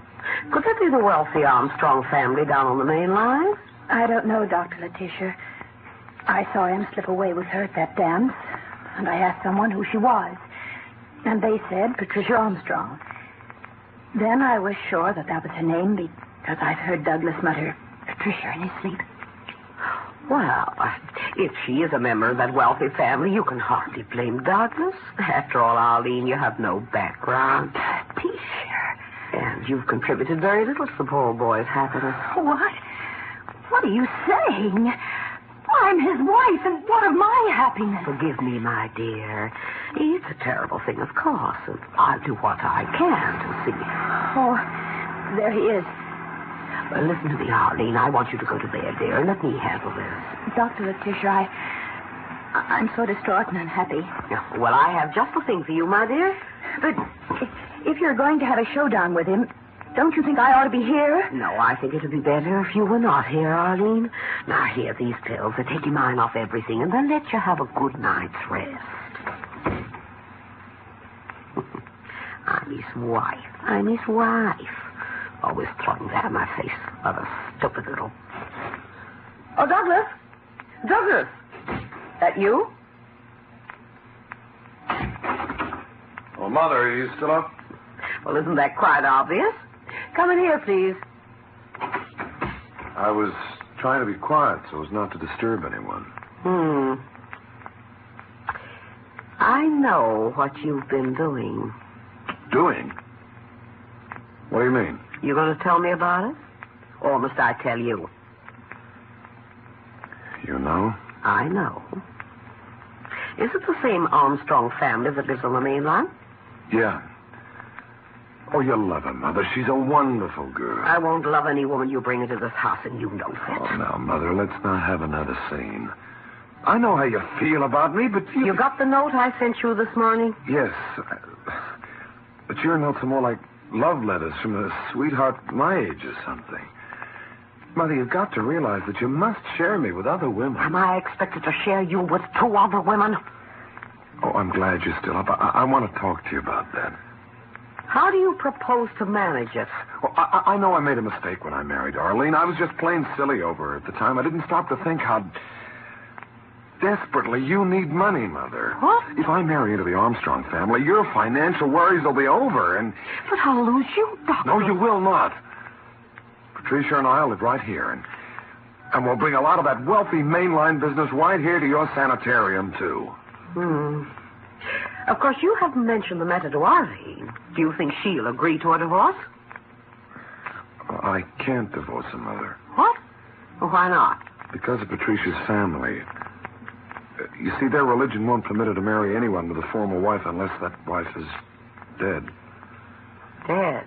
But don't you see, a divorce would get publicity and go on record. They'd be bound to find out. Dead? But, Mother, we ran away to a little Maryland town to be married. They'd never find those records in 1,000 years. Dead? It'll all be very simple if you can just convince her, Arlene, that she made a mistake and that our marriage will never work. Just get her to leave town and forget the whole thing. As simple as that, huh? Douglas, tell me, do you love this Patricia?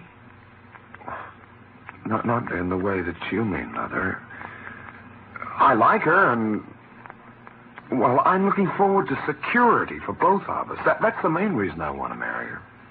Go into town and stay at an hotel. I don't think I could manage Arlene with you in the house. But how long do you want me to stay away? Oh, for me, sometime tomorrow. I'll let you know when to come home. Oh, I knew you'd do this for me, Mother. I'm doing it for myself, Douglas. Yes, Mother. For both of us.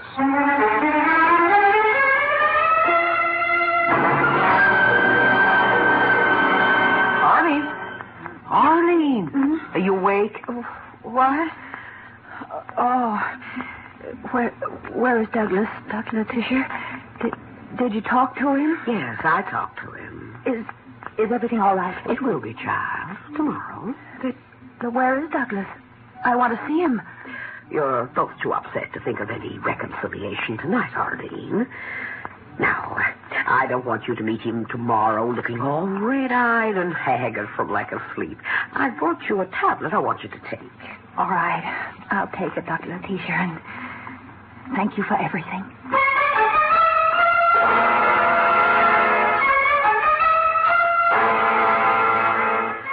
It was nearly daylight when Dr. Letitia Graham was aroused by a frantic knocking at her bedroom door. Oh, they're coming. Dr. Letitia, help me. Help me. What happened, child? Pain.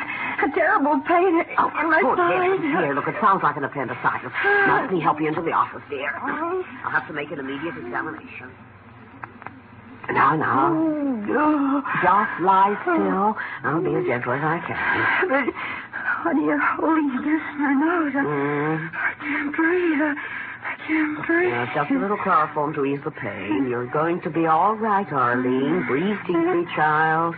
Breathe deeply.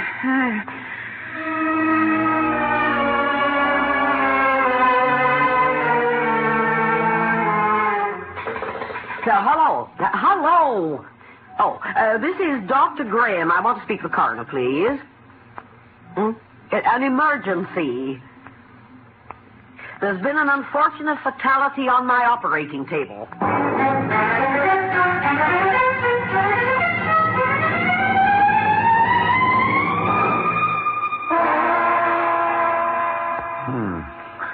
Died on the operating table, eh? Yeah, acute appendicitis, Mr. Grant. She died before I could as much as complete my examination. Pity. If her husband had been home, he might have recognized the symptoms in time, but he stayed downtown tonight. Well, I'll make out my report.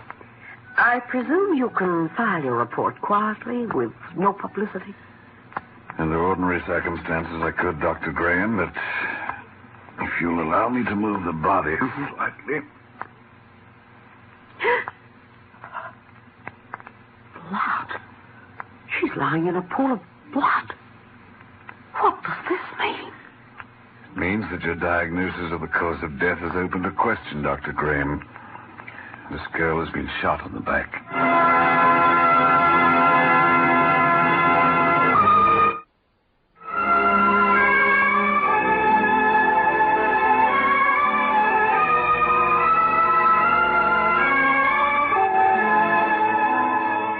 Any plans that Dr. Letitia Graham and her son Douglas might have had about keeping their son's marriage a secret were now blown sky high. Along with thousands of other readers, Patricia Armstrong and her family saw the headlines in the paper. Wife of woman doctor's son found dead on operating table. Naturally, Dr. Graham was taken to headquarters for questioning. Her son was picked up at the hotel where he'd been staying. The questioning was done by Alvin Olmsted, chief investigator for the district attorney's office. Dr. Graham, if, as you say, you examined the girl for appendicitis, it seems incredible to me that you wouldn't notice a bullet wound in her back. I wasn't looking for a bullet wound. I placed her on her back on the table so I could examine her abdomen. You didn't see any blood on the back of her nightgown? It was nearly daylight. I was half asleep. I could have overlooked many things, Mr. Olmsted. Yes, I suppose so. But the girl's bed was a pool of blood. She was shot in her sleep and managed to stagger to your room. If you know she was shot in her bed, why are you holding my mother? Your mother may have shot her, Mr. Graham. Oh, ridiculous. My mother If would... I'd shot the girl, do you suppose I'd be fool enough to call the coroner's office? Don't ask me why a murderer does anything. Douglas. Yes? We're not altogether satisfied with your alibi. Can you prove that you were at that hotel all night? Certainly I can prove it. I couldn't have left without being seen by the desk clerk, now could I? I don't know. Could you? Mr. Olmsted, you're not getting anywhere with my mother and me, and you know it. You did have a motive for such a murder, didn't you, Dr. Graham? Of course not. Why would I want her dead? In searching your house, we came upon several letters you've written to your son. What business of yours are those letters? Mr. Graham, have you ever heard of Oedipus? I don't know what you're talking about. Have you, Dr. Graham? Are you suggesting that... I can see that you have. Mr. Graham, for your information, Oedipus was the son of Jocasta, queen of Thebes. Legend has it that his mother looked upon him as her sweetheart rather than her son. She destroyed all other women who came near him. Now, judging from your mother's letters to you, Mr. Graham, I suspect that she has what is known in psychological circles as an Oedipus complex. This is absolute blasphemy. You have no legal right... Do you think such a legendary motive for murder could stand up in court, Mr. Olmsted? That's something I can't answer, Doctor. But here's something you can answer. You were greatly surprised when Arlene came to your room this morning, weren't you? Why shouldn't I have been surprised? The girl was perfectly all right when she went to bed. You were surprised because after Arlene retired last night, you never expected to see her again alive, did you? Did you? I refuse to answer any more questions. I absolutely refuse.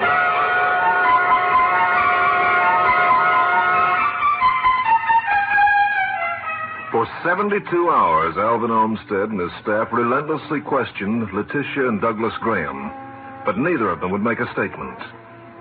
In desperation, Olmsted wired me in Chicago and requested me to run lie detector tests on the suspects. When my plane arrived in Philadelphia, the questioning was still going on.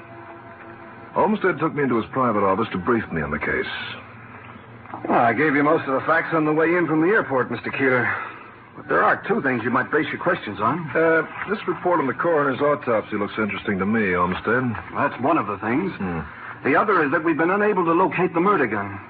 Oh? It's not anywhere in the house or on the property. I can assure you of that. Well, I'll bring it up on the polygraph and see if the suspect's fluctuations in blood pressure, pulse rate, breathing rate, and skin resistance can throw any light on it. Which one do you want first? Well, I'd better talk to both of them, Olmsted, before I run any tests. They've put me through a terrible ordeal, Mr. Keeler. I haven't had any sleep in almost 3 days. I found Dr. Graham in an extremely tired and excitable condition. I took her blood pressure and found it abnormally high. I wasn't sure just how she'd react on the lie detector.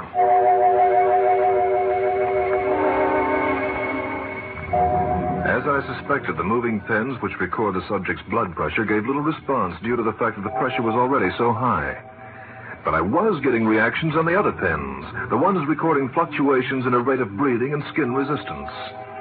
There was a definite suppression in her respiratory curve when I asked her, Dr. Graham, did you give your daughter-in-law arsenic when she retired that night? Who? No. Do you think the coroner's autopsy is wrong, Dr. Graham? Yes. I mean, if they found arsenic in her stomach, I didn't put it there. Just yes or no, please. Did you go to Arlene's room and shoot her because you were afraid the arsenic wouldn't work? No, I didn't. Do you know where the murder gun is, Doctor? No. Did Arlene die from arsenic poisoning, Dr. Graham? No. Did she die from a bullet wound? Yes, I mean, I don't know.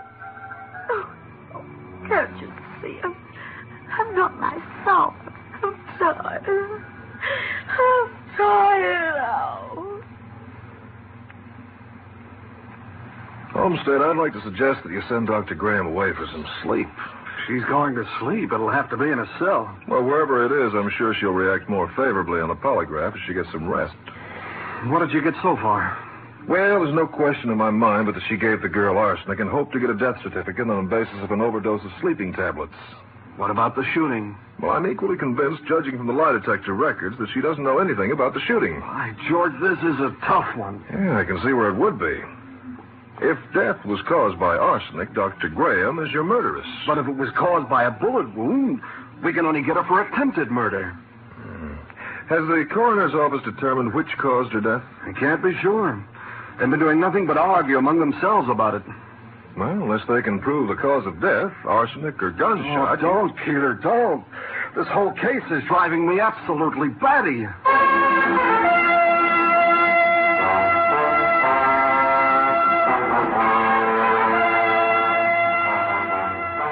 I found Douglas Graham, too, in a tired and distraught condition.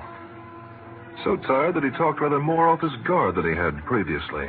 Look, Mr. Keeler, just to save yourself a lot of questions on that lie detector of yours, let me tell you all I know about this thing, will you? Well, I have no objections to listening, Graham, but I won't be convinced unless you substantiate everything by running a clear test on the polygraph. I don't know whether Mother did it or not. I know she never liked Arlene. I knew she'd help me when I asked her to send my wife away. Send her away? You asked your mother to send your wife away? Well, there's no use in hiding it any longer. Patricia Armstrong knows all about it by now. I'll never have a chance in the world of marrying her. Say, if there's another woman in this case, it's important, Graham. Now, why didn't you tell the authorities about this? What for? You think I want them to drag a lot of innocent people into it? Patricia never even knew Arlene. She didn't even know I was married. I thought I could talk to you confidentially. You're not going to stir up trouble for the Armstrongs, are you? My job in this case is to run a lie detector test on you, Graham. So let's go to it.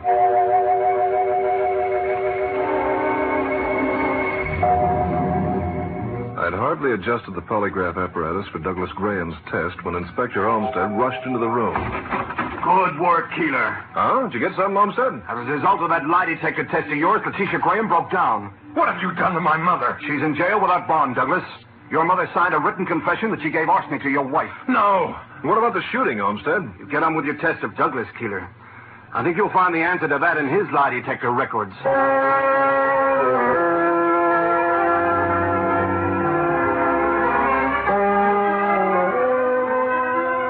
Inspector Alvin Olmsted was wrong. 4 separate tests on the polygraph indicated that Douglas Graham was telling the truth. I was convinced that he knew nothing about the murder of his wife, either by poisoning or by shooting. Alvin Olmsted had a confession from Dr. Graham, but it was only half a confession. Was she a murderess or an intended murderess? Olmsted and his men went back to work on questioning Douglas Graham and his mother. Unless they could find the gun or the person who fired it, they had an incomplete case. Awaiting further orders from Olmsted, I went out to the main line and made a call, just on a hunch. The person I called on was Patricia Armstrong. I don't want to talk about it, Mr. Keeler. I don't ever want to hear the name Douglas Graham again. That's understandable.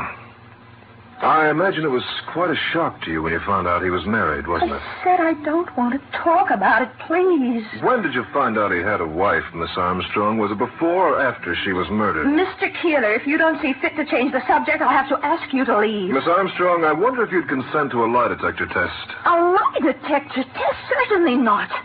In that case, it might seem to the police that you know more about Arlene Graham's murder than you care to admit. Well, since you put it that way, I can't very well refuse the test, can I? No. No, you can't, Miss Armstrong. Don't take it. He can't make you take it, Patricia. Father! Well, Mr. Armstrong, I imagine. Leave my daughter out of this, sir. If you want the murder gun, here it is. Father, why did you tell him? They would never have found out. I couldn't live another day with a thing like this on my conscience. I didn't mean to kill her. I wanted to kill him. I found out what he was doing to my daughter. My attorneys found out he was deceiving her and had her so infatuated I knew she'd never give him up. I had him watched and found out where his room was. I climbed the small trellis and saw that figure in bed and I shot. I thought it was Douglas Graham. I never intended to murder his wife.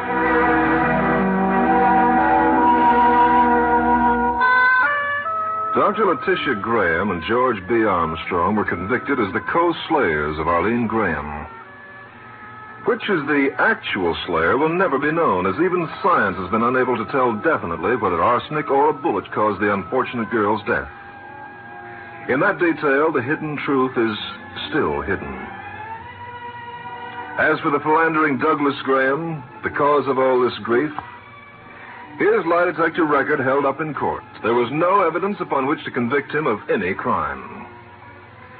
But Douglas Graham convicted himself and sentenced himself to the supreme penalty. Thinking he was taking a sleeping pill to calm his shattered nerves, he got hold of one of his mother's lethal doses of arsenic. Help me. Oh, somebody help me.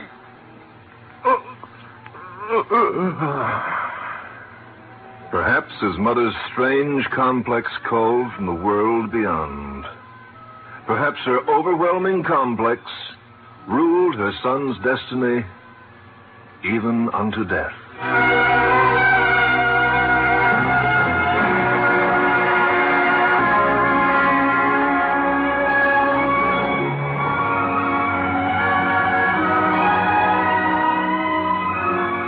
The Hidden Truth stars Hart Maguire as Leonard Keeler, dramatizing actual case histories.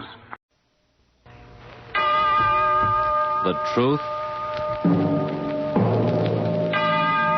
the whole truth,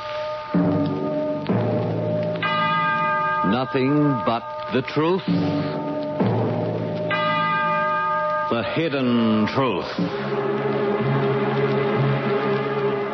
The vital human drama of the famous lie detector, bringing you authentic case histories from the files of the late Leonard Keeler, one of the world's foremost scientific criminologists.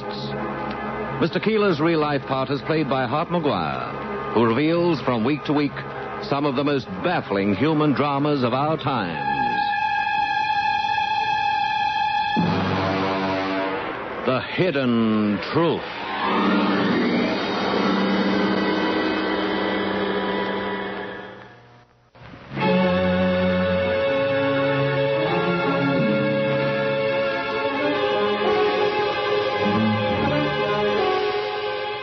Tonight's real-life drama is the psychological and scientific study of a juvenile mind. The mind of 16-year-old Jimmy Waldo.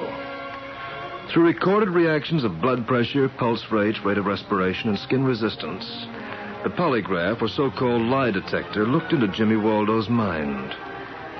What it saw in that mind is a lesson in child psychology that none of us who worked in that case will ever forget. No, I didn't set them fires. I didn't set none of them, I tell you.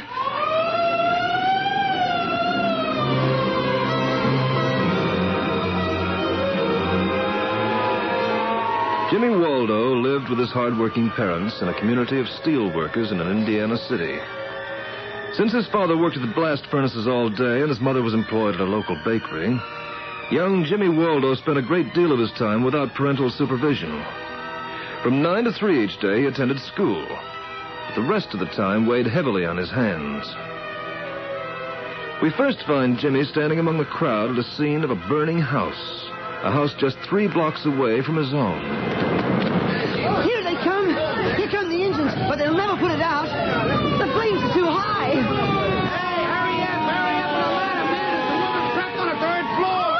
She's gonna jump. Don't jump, lady. Wait for the ladder. Don't jump. Her clothes are burning. She's gotta jump. Wait, lady, wait. Jump, lady, jump.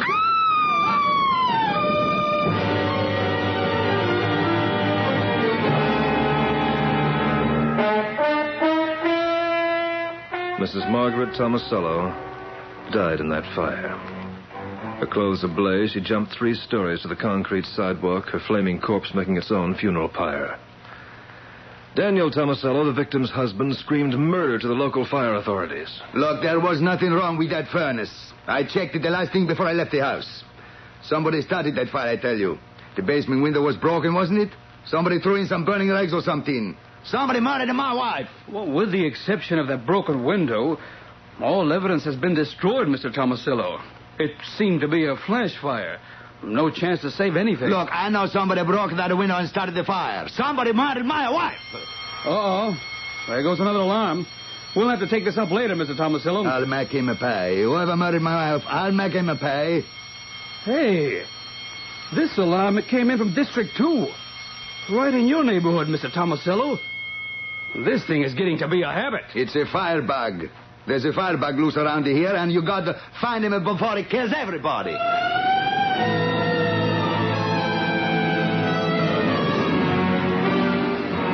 Once again, young Jimmy Waldo was among the crowd at the scene of the fire, his eyes ablaze with excitement. It's too far gone. They're never going to save it. It's too late for the fire engines now.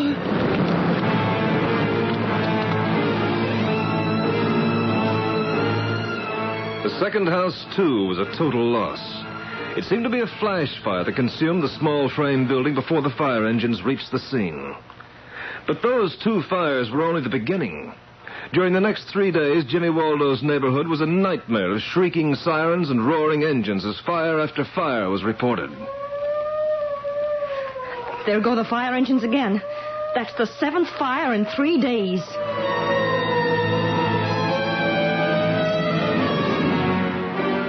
Fire Chief Mark Daly had to admit that 7 fires in one neighborhood, all within 3 days, represented more than mere coincidence. Then, too, although most of the homes had been completely destroyed, 1 or 2 of them had been left partially standing, and the fire inspectors had found 2 small fragments of rags.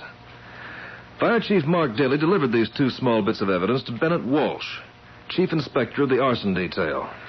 Can you smell it, Walsh? Those pieces of rag reek with smoke, of course. There's something else there, too. Yeah. Kerosene. Yeah, it's kerosene odor, all right. But whoever soaked these rags didn't do a good job. The oil didn't penetrate all of the cloth, or these pieces would have burned, too. Well, at least we haven't had an alarm for about 6 hours. I guess those newspaper headlines have scared off the arsonist. Temporarily, anyway. Say, Daly, look. What do you suppose this white stuff is on this cloth here? I noticed that, too. Might be wood ash? Might be. It feels sort of silky. It's more like flour. Flour? Yeah. Why, does that mean anything to you, Mark? Ben, do you remember that first fire? The one that killed Dan Tomasello's wife? Yeah. He made a lot of noise about murder, didn't he? He's done more than that, Ben. He's practically been putting the finger on Jimmy Waldo. Yeah? Who's Jimmy Waldo? A kid in the neighborhood, about 16, I think. What reasons did Tomasello give you for suspecting the kid? Well, Dan claims he saw Jimmy Waldo at every fire. Says the kid was excited and directed the fireman. That doesn't make much sense to me. What kid isn't excited at a fire? That's what I told Dan. But now I'm not so sure. That flour on the rags we picked up. Yeah? Well, what about it? What have you got, Mark? Jimmy Waldo's mother works in a bakery. if it just happens he brings home empty flour sacks... Hey, maybe Dan Tomasello has something. I think I better pay a visit to Jimmy Waldo's home. Oh, there it goes again. I thought this was too good to last. Mark, get on that phone and find out where that fire is. If the Waldo kid's there, I'll pick him up. Hello? Hello? This is Chief Daly. Get me fire headquarters. 1:30. Kid ought to be in school at this time of the day. If he's at that fire, he's going to have some explaining to do. Hello? Chief Daly speaking. Where's that fire? What? If that house burns to the ground, I'll get myself a whole new fire department. Everyone will get the axe. Hear me? The axe. Where is it? Same neighborhood as the other fires? Yeah. It's the same neighborhood, all right. It's Jimmy Waldo's house.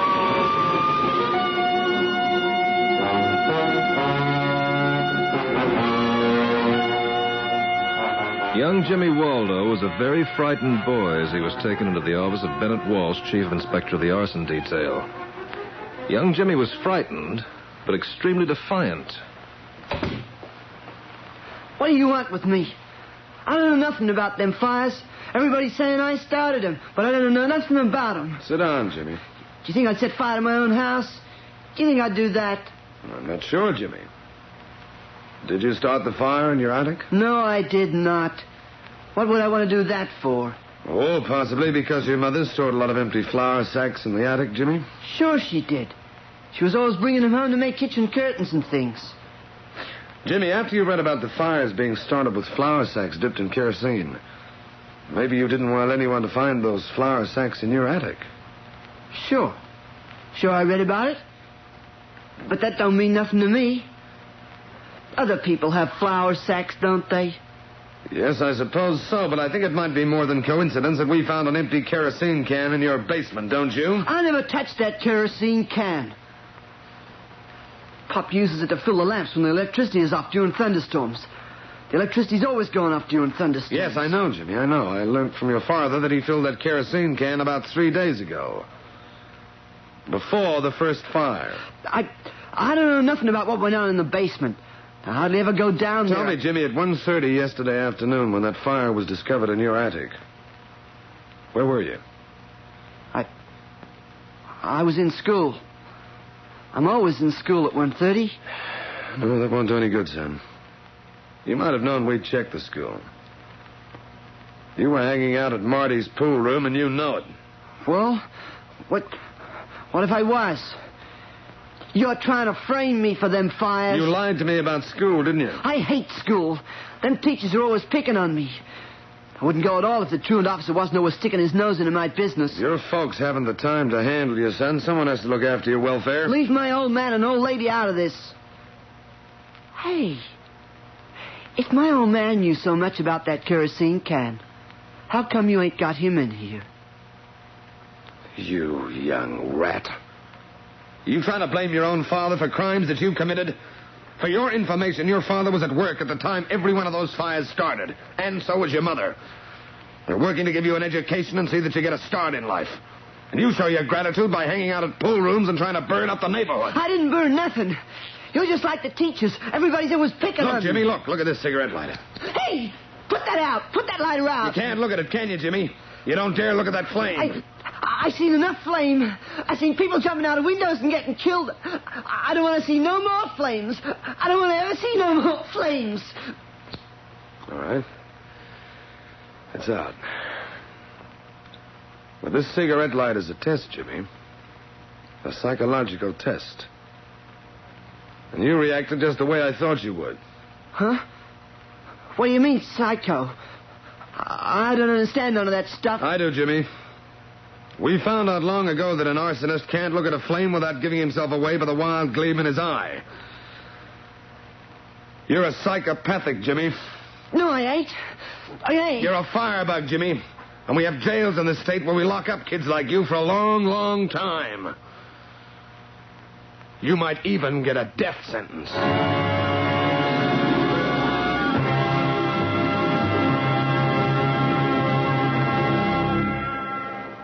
The Hidden Truth continues in just a moment.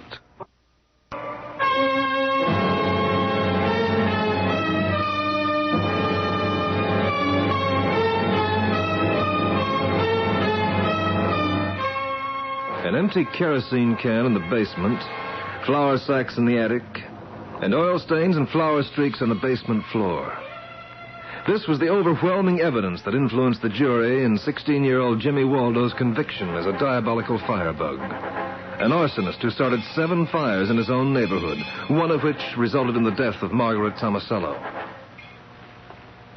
In spite of Jimmy's youth, the prosecuting attorney fought for a life sentence. But he was opposed by Winifred Standish, a child psychologist and a member of the mayor's board recently appointed to study juvenile delinquency. Your Honor, before you pass sentence, I have something to say. There is no question in anyone's mind but what James Waldo's crimes must be punished. But I ask you to look at the background that led to these crimes. There was practically no parental supervision. There are no parks or recreation grounds in that poor neighborhood. But there are pool rooms and evil companions. The Juvenile Delinquency Board has looked into this case, and we feel that nothing is to be gained by life imprisonment.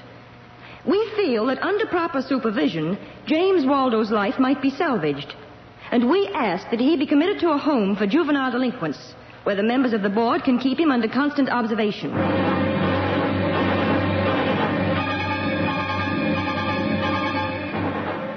James Waldo, if this were left entirely to my own discretion, I must admit that I'd put you behind bars for the rest of your natural life. But I must take into consideration the Mayor's Juvenile Delinquency Board.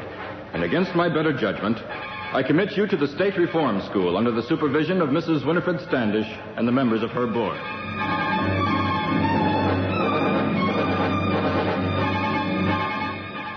For the first 6 months at Reform School, Jimmy Waldo was sullen and morose. Winifred Standish spent many long hours trying to break down his reserve and get closer to the boy's inner emotions. Don't you understand, Jimmy? This isn't really a reform school. That name's old-fashioned. It's really, well, a hospital. And what have they got me here for? I ain't sick. Your mind must have been sick, Jimmy, or you wouldn't have done the things you did. I ain't done nothing. I didn't set them fires, and nobody can make me say I did. Look, Jimmy, let's forget all about that. Let's start thinking about something entirely different. Baseball or football, for instance. Do you think I'd play on the same team with the kids in here? They're a bunch of crooks. I don't want nothing to do with them.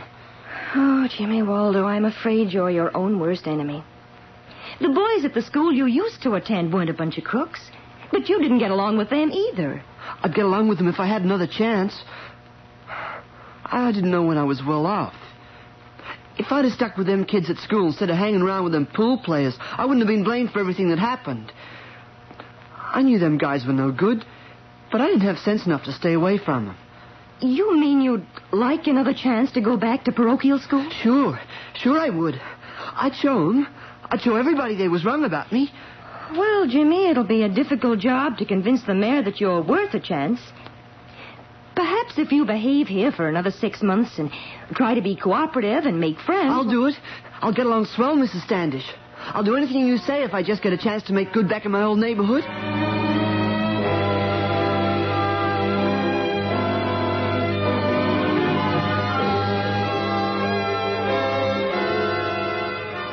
This was the spark that Winifred Standish had been waiting for. It was a spark of hope for Jimmy Waldo's future. He became a model student. He cooperated with his teachers and became popular with his classmates. After months of model behavior, Winifred Standish was able to convince the mayor and the parole board that Jimmy Waldo was deserving of a chance to make good at his old school, under strict probation, of course. Hey, Jerry, I was wondering if... Well, you know I used to play left field once.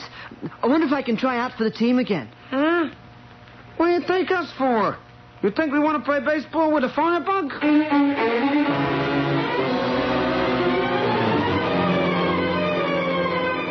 Hello, Mike. How are you, Mike? Oh, hi, Bill. Ain't any of you guys talking? What are you trying to give me? What are you trying to do to me?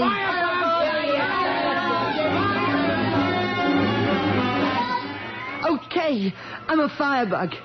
I'll show him I'm a firebug. I'll show him.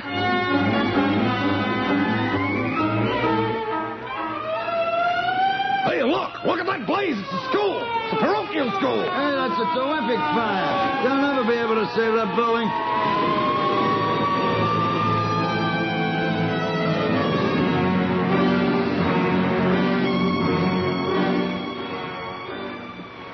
All right, Jimmy. This time we've got you dead to rights. You don't have to shove me around.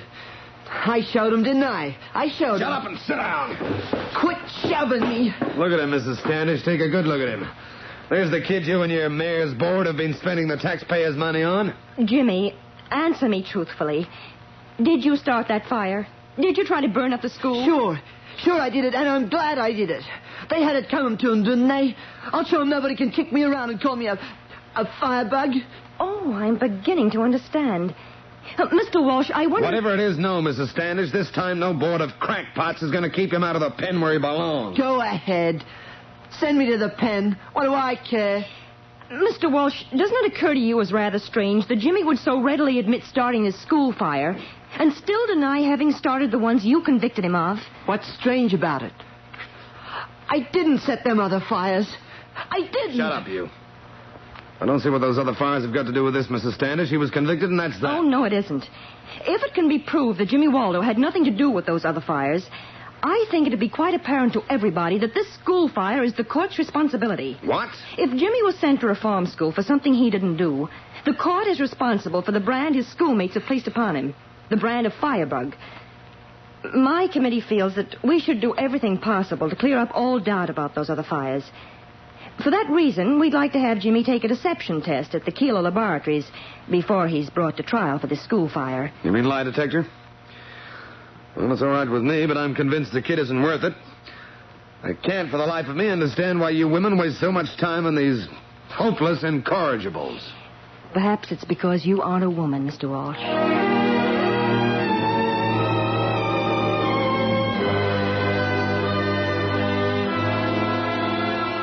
The Jimmy Waldo deception test was turned over to two of my top polygraph operators, Jack Harrison and Al Breetzman.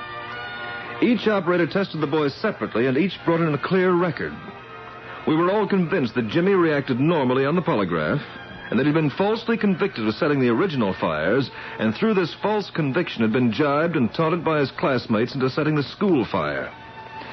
But Inspector Ben Walsh had little faith in our theories. The kid's no good. If I can prevent it, that lie detector record won't be admitted in court. If you think the kid's innocent of setting those first fires, just show me the guy who did set them.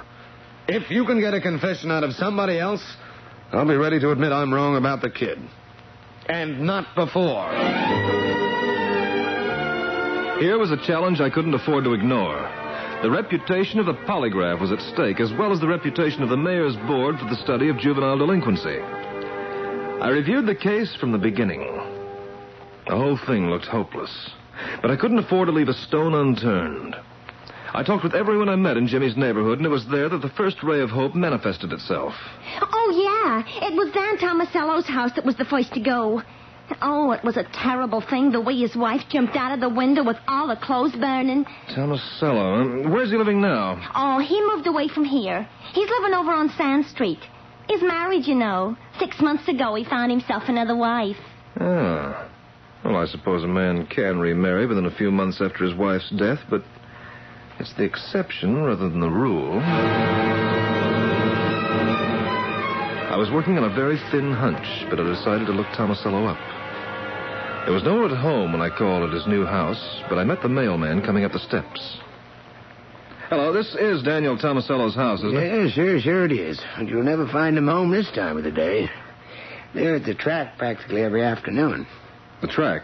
You mean horses? Yeah, sure. Ever since I delivered that insurance check on his first wife, him and the second one spend all their time out there. Well, thanks. Thank you very much.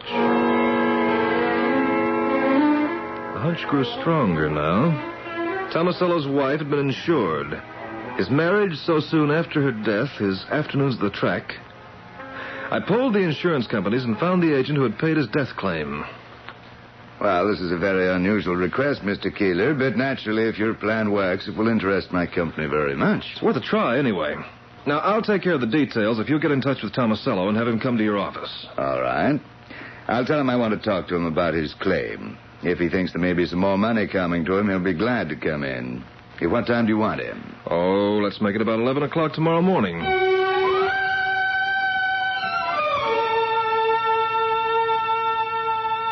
Shortly after 11 the next morning, Daniel Tomasello arrived at the insurance agent's office.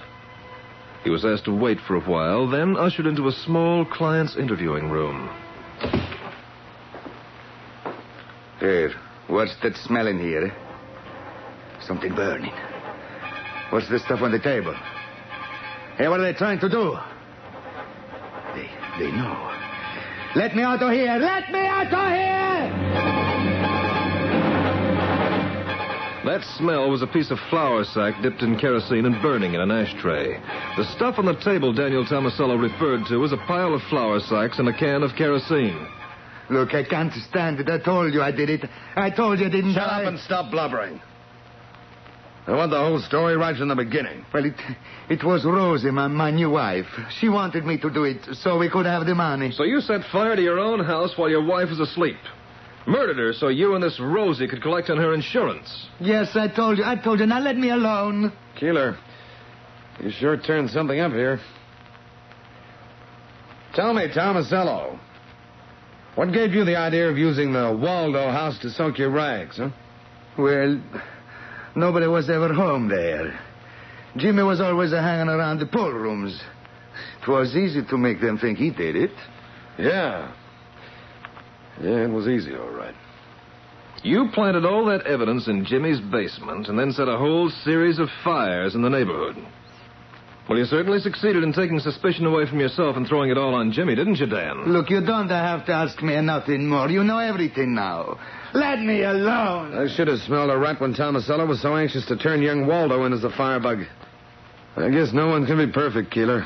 Well, it's a break for Jimmy that Tomasello's crime wasn't a perfect one. Young Waldo might be spending his life in jail. I owe that kid an apology, Keeler. And I owe you one, too. And while I'm going around apologizing, I'm going to appear before the mayor's board for the study of juvenile delinquency and tell them I'm doing a great job. There are all kinds of ways to fight crime, Keeler. And from now on, I'm going to listen to all of them.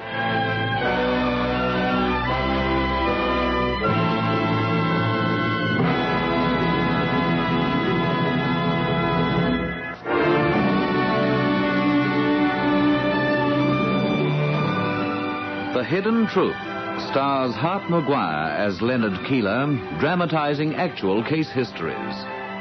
Featured with him in tonight's presentation, you heard the following artists: John Parker, John Mellion, Moya O'Sullivan, Wayne Polson, Al Garcia, and Guy Dolman. Be with us again for The Hidden Truth. The whole truth? Nothing but the truth? The Hidden Truth. The vital human drama of the famous lie detector, bringing you authentic case histories from the files of the late Leonard Keeler, one of the world's foremost scientific criminologists. Mr. Keeler's real-life part is played by Hart McGuire, who reveals from week to week some of the most baffling human dramas of our times. The Hidden Truth.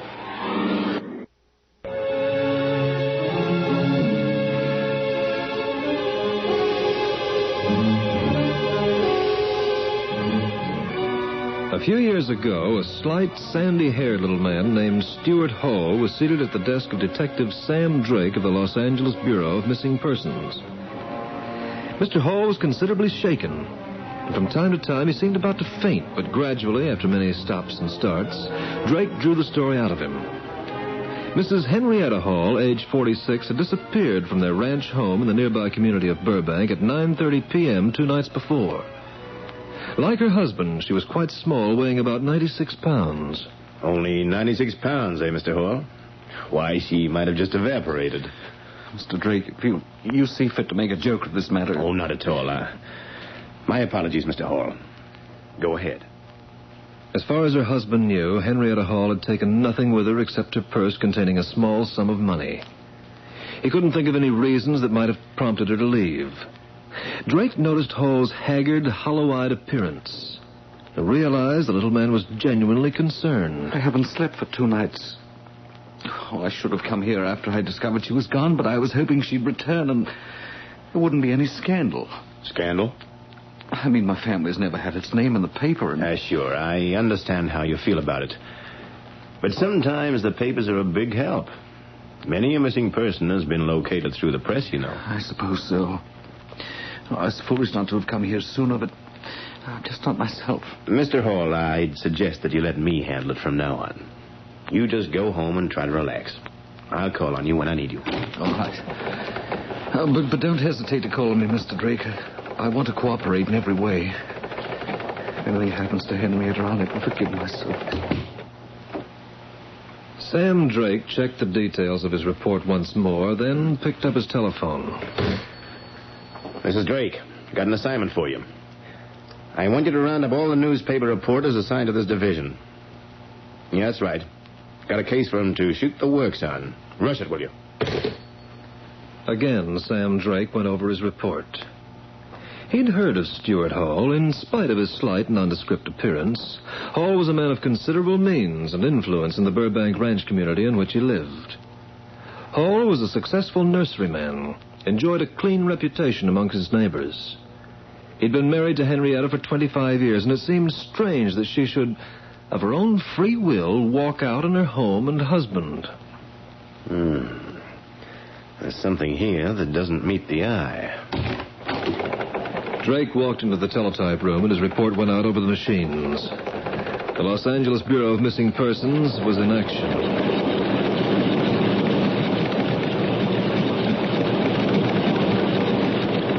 In less than an hour, the story of Henrietta Hall's disappearance was in print. And Drake's report reached police headquarters scattered all over California.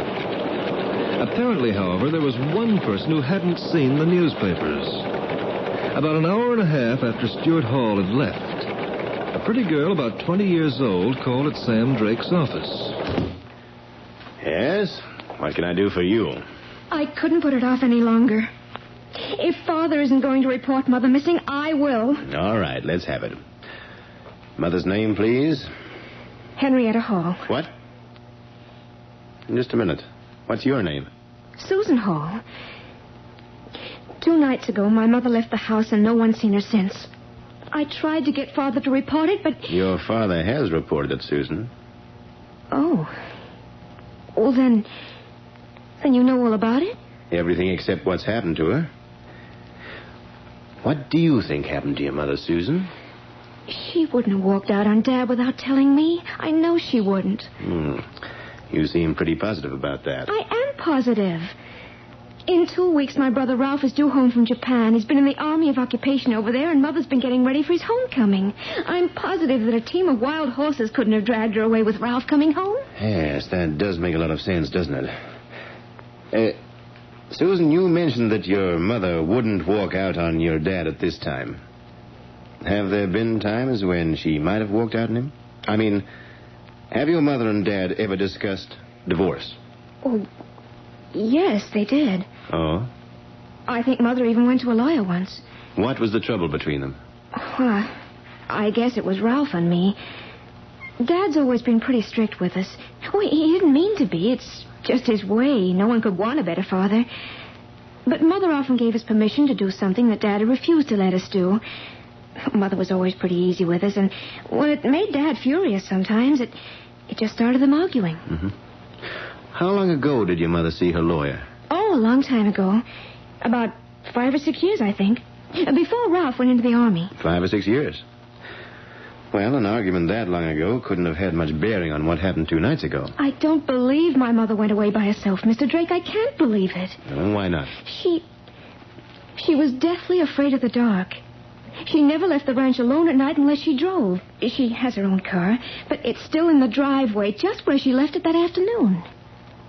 Susan, I'm going to ask you a personal question about your mother, but you understand any information that can help us get to the bottom of it? I understand. As far as you know, has your mother ever had any interest outside of your father? You mean another man? Yes. Never. Oh, Mother loves Dad very much. I know she does. He's always been wonderful to her. Except for their arguments about Ralph and me. Well, they've never had any real trouble. Well, thank you, Susan. You'll be around if I need you, won't you? I'll be at the ranch. Father's so upset that, well, I feel I ought to stay right there with him all the time. You're perfectly right. This whole thing is naturally a great strain on your father. Well, goodbye, Susan. Goodbye. And thank you. Hey, hello there. Nard Keeler. What are you doing in town, man? Oh, Sam, just a fast business trip. Flying back to Chicago in a couple of hours and thought I'd drop by for a chat. Well, come on in. Thanks. Can't think of anyone I'd rather chat with.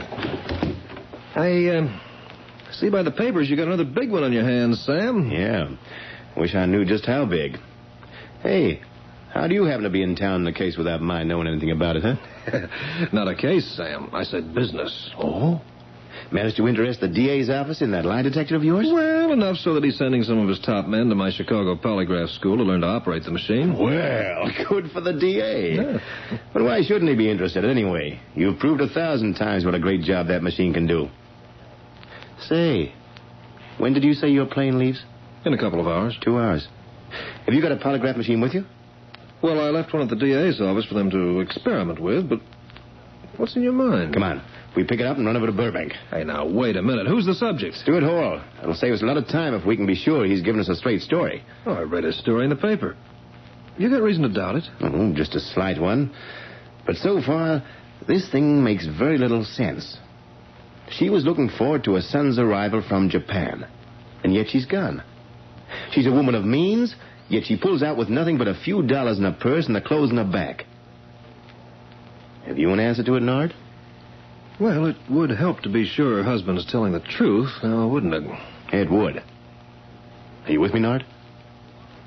I have 2 hours.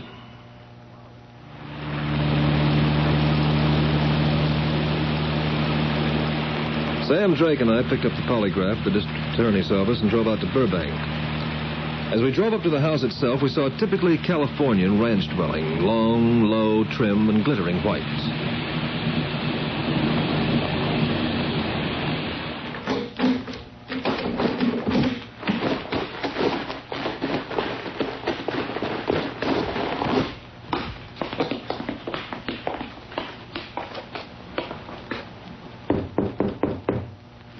The door was opened by Susan Hall.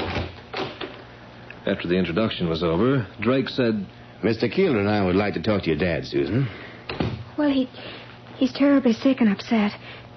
The doctor's been here and sent him to bed. You don't think he's feeling well enough to answer a few questions? If he's awake, I'll ask him. I'll be right back. Suppose he is sick, Nard. What then?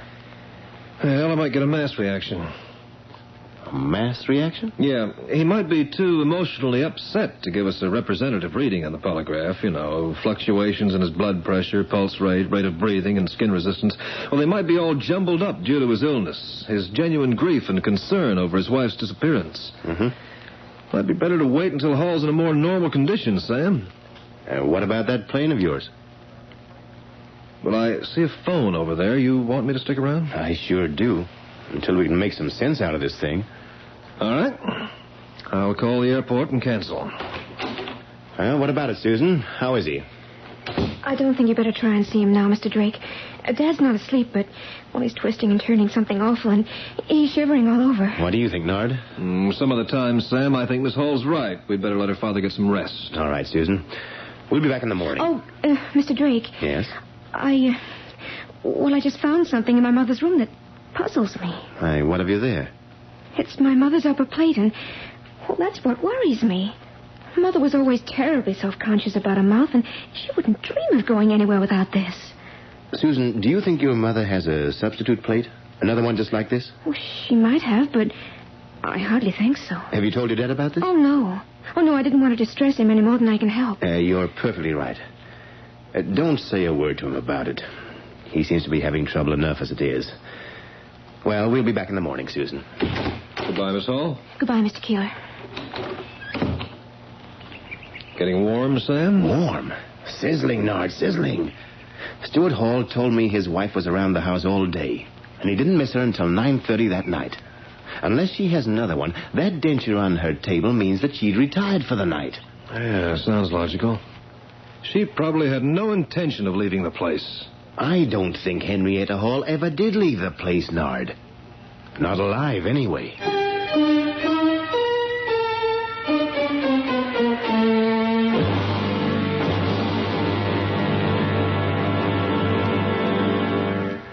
The Hidden Truth continues in just a moment.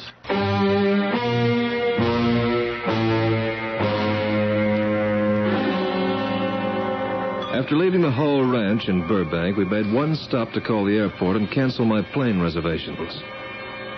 Then we drove on to San Fernando and did some checking with Dr. Coles, Henrietta Hall's dentist. Yes, this is the one, all right. I made this plate for Mrs. Hall about 6 months ago. She was terribly sensitive about her appearance and insisted on having the denture immediately after extraction. Did you make her a substitute plate by any chance? No, only this one. Well, thank you, Dr. Coles. Thank you very much. Outside the dentist's office, Sam Drake stopped and made a very positive statement. Nard, it's a lead pipe cinch that Henrietta Hall's been murdered. Yeah, it sure looks that way, Sam, but where's the body and who did it? Yeah, we're in a ticklish spot. We'll have to step easy from now on. The logical suspect is her husband. But what's his motive? But how can you accuse him of murder unless you produce the body? Well, that's just it. I can't. Unless you can break him down and get a confession on that lie detector of yours. If it's all the same with you, I just as soon wait until Hall calms down a bit and gets more rational. Okay. But in the meantime, there's only one thing to do. We've got to search that property, and we've got to come right out in the open and tell Hall that we suspect murder.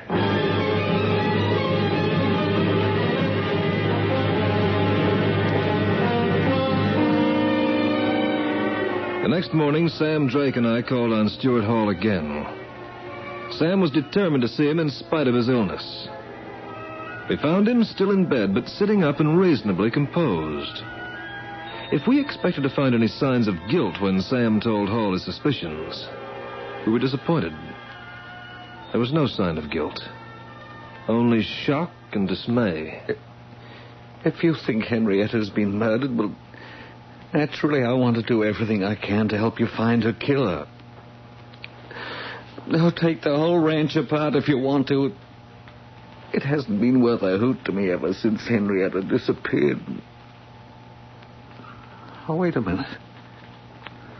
What are those metal rods your men are carrying? Hall was looking out of the window and saw Drake's men in the yard. They're probing rods, Mr. Hall. They save a lot of digging. My men intend to probe every inch of your ranch. Oh, Mr. Hall, while we're here, I'd like to ask a favor of you. Anything I can do. Sooner or later, we're going to ask everyone on this ranch, you, your daughter, your employees, perhaps some of your neighbors, everyone who might have some inkling as to your wife's whereabouts, to take a lie detector test. Lie detector? Do you object, Mr. Hall? Mr. Keeler has the apparatus with him. He could run your test right now. Do you object? No, I don't object. But do you have to do it right now? I'm a sick man. Can't you see I'm a sick man? Talk to my doctor. He'll tell you how sick I am. All right. I'll talk to your doctor, Mr. Hall.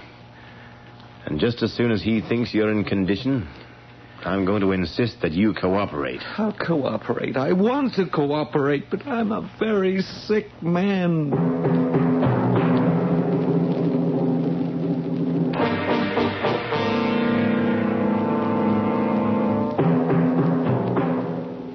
Sam Drake's men now went to work in earnest. 10 acres is a lot of property, but they laid it out systematically and started to go over it inch by inch with their probing rods. Scrapings were collected from the furnace bricks, together with ashes and debris, and taken to the crime laboratories. But the first day's efforts were scheduled for failure. The probing rods found no body. The laboratory microscopes found no evidence that Henrietta Hall's body had been cremated in the furnace. Nard, I've been talking to Hall's doctor. What'd you find out, Sam? How's Hall coming along? He's as well as he'll ever be. The doctor claims he's a chronic complainer. Hall's not as sick as he's pretending to be. He's faking Nard. An interesting case. Yeah. So interesting that I've had him picked up. He's being held incommunicado at the city jail. He'll really stew down there, won't he? Well, let him stew. He's in trouble. The only way he can clear himself is by taking that test of yours. All right. I'll go down to the jail with you in about an hour. If it's all right with you, I'm going to ask Susan Hall to take a polygraph test right now.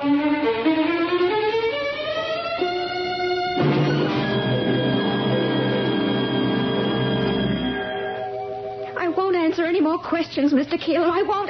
You're just delaying the test, Susan. If you refuse to answer, it's quite obvious you're hiding something from me. I'm not hiding anything. I'm not. Susan, tell me. Do you know who murdered your mother? No, I told you I didn't know. I told But you. you're lying, Susan. The polygraph shows you're lying. You do know, don't you, Susan? I don't.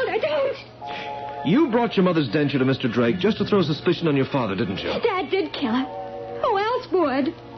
You know who else would, don't you, Susan? I don't. Let her alone. Let my sister alone.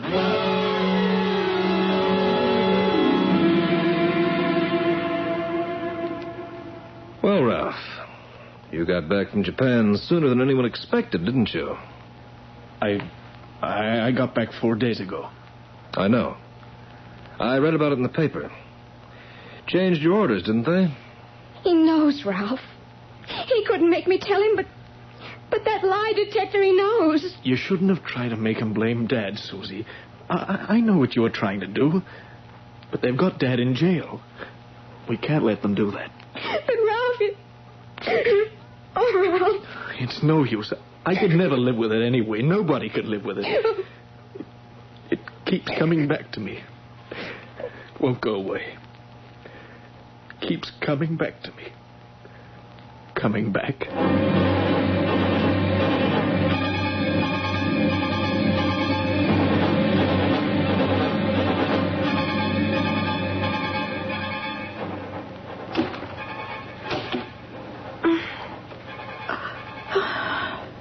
Hello. Who is that? Is someone there? Don't be frightened, Mom. It's me. Oh, Ralph, darling. Don't make any noise, Mom. No one saw me come into the house, and I don't want anyone to know I'm back until I've had a chance to talk to you. But we weren't expecting you for 2 weeks. What is it, Ralph? Is something wrong? Not unless you think it's wrong. What have you done? Oh, tell me quickly. I got married, Mom. Married? Why, Ralph. Ralph, that's wonderful. Oh, did you think your family would object to that? She's coming over in about a week. They're sending all the Japanese wives over in the next boat. Japanese? She's beautiful, Mom. Just like any other girl. And a lot sweller than a lot. I met her... Ralph, we can't let her come. Your father would never... But you got him, Mom. You got to square it with Dad. You don't know what she means to me. Ralph, I've squared things with your father all your life. But, son, this is one thing I can't do. I won't even talk to your father about this because I won't permit it myself. Tomorrow I'll talk to Army headquarters about it. And Mom, what's the matter? What is it?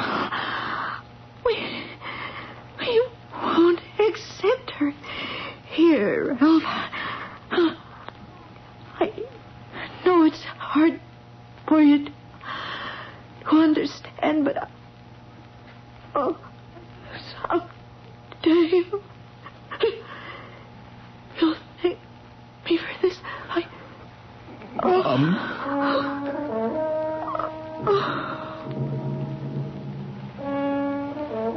Mom, I didn't know you'd take it like this. Gosh, Mom. Mom, open your eyes. Mother, did I hear you call me? Ralph! I think she's dead, Susie. I don't know how it happened, but I think she's dead.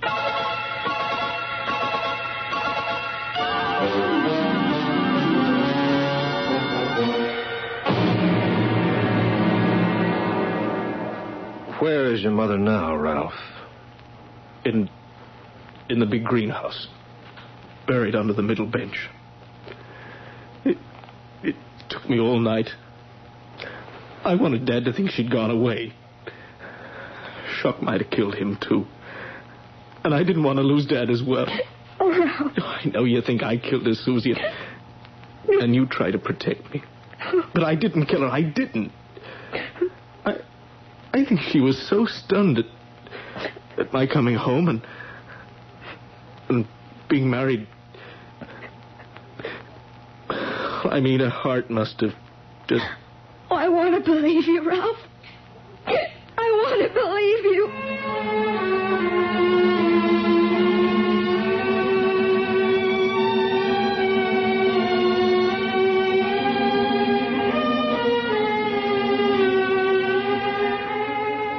A polygraph deception test substantiated Ralph Hall's story. As far as I could determine, he was telling the truth. And the coroner's verdict was in accord with the polygraph. Henrietta Hall's body was exhumed, and there was no mark of violence. Her death was recorded as a stroke due to shock. Ralph Hall is back in Japan now, and his sister and father carry on the ranch. But in the hearts of all of them dwells human tragedy. Tragedy that years cannot erase.